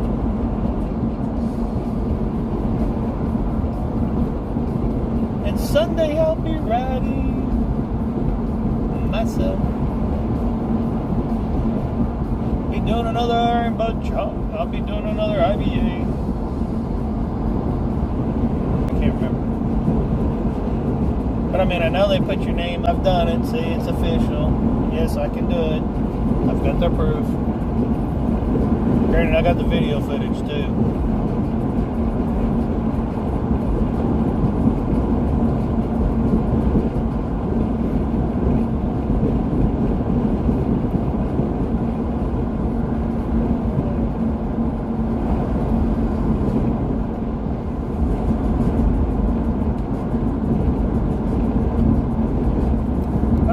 Sun's getting a little toasty on my arm. Maybe that's one thing BMW might need to look at. Figuring out some way to... Why is the seatbelt constantly keep moving? Keep feeling it adjust every time I move just a tiny bit. Weird. But what now?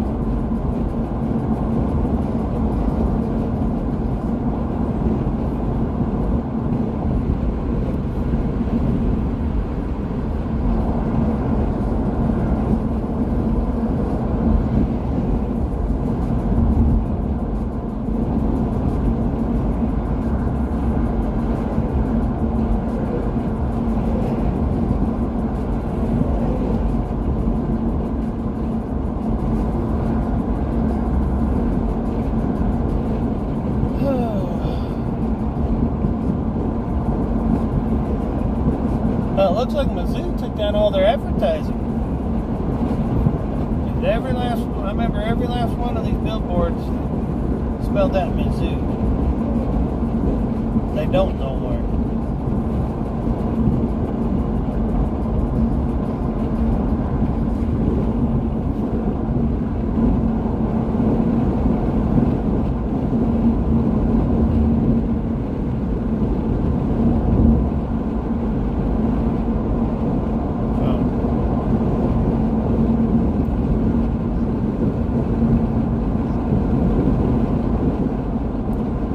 When I stop and get gas, I'm going to also stop and get something to eat too.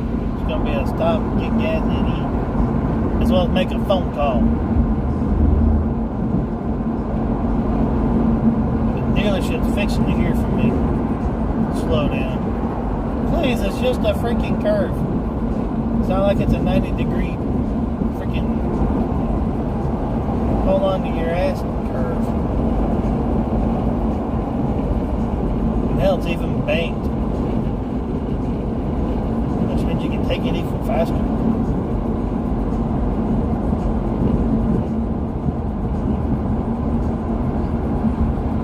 Oh, come on already.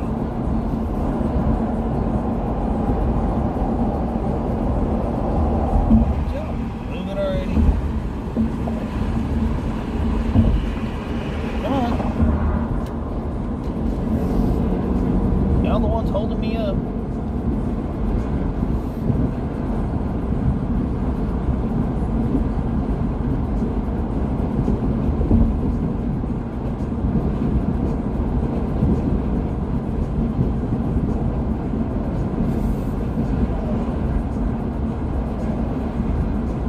Alright. Prick. I'll just put it nicely.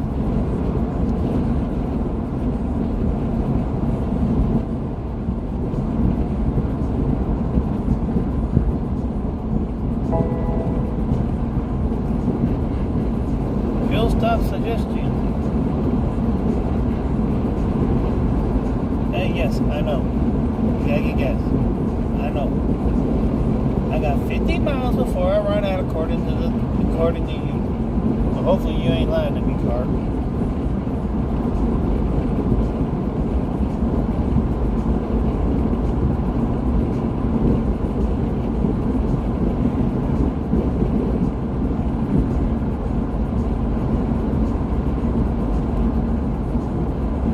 And there's a Lowe's 4 miles up the road.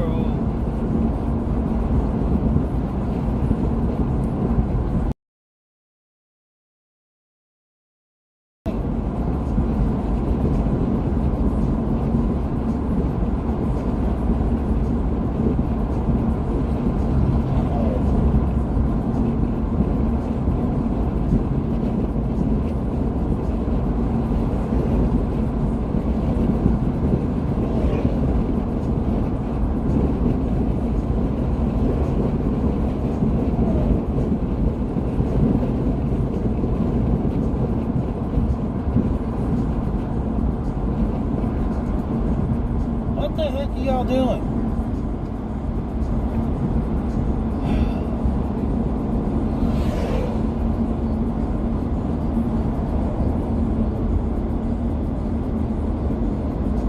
Or when people say people in Tennessee can't drive. Nah, people in Missouri can't drive. Sorry, fight me on that one.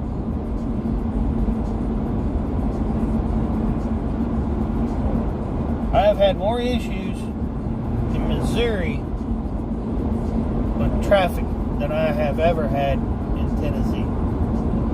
Just saying. Welcome.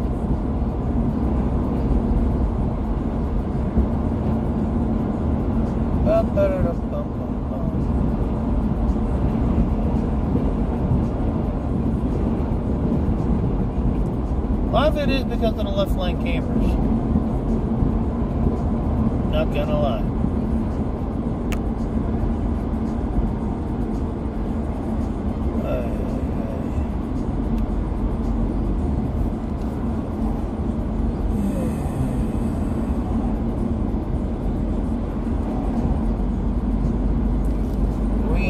close to this exit? Can't tell.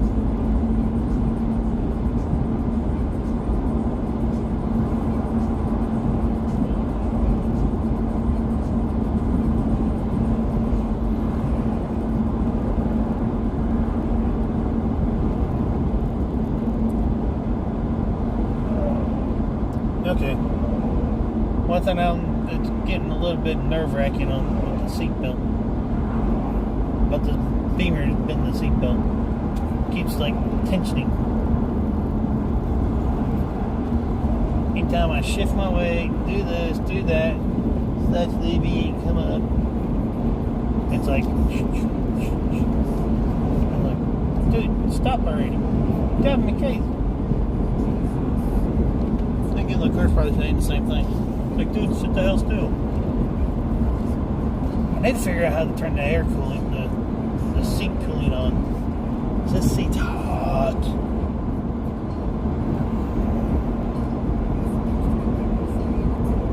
Just saying. It supposedly has cool seats. Cooled seats, I should say. But, anyhow.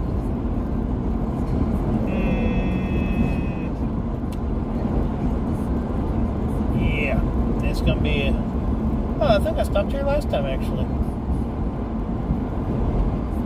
When I was coming up here, actually.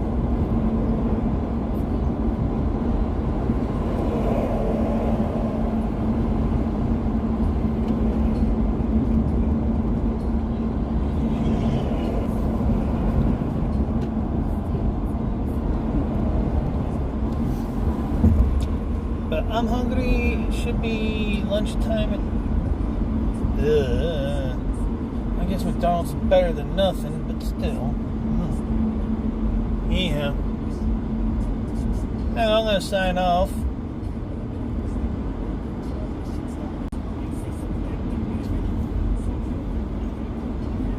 We will.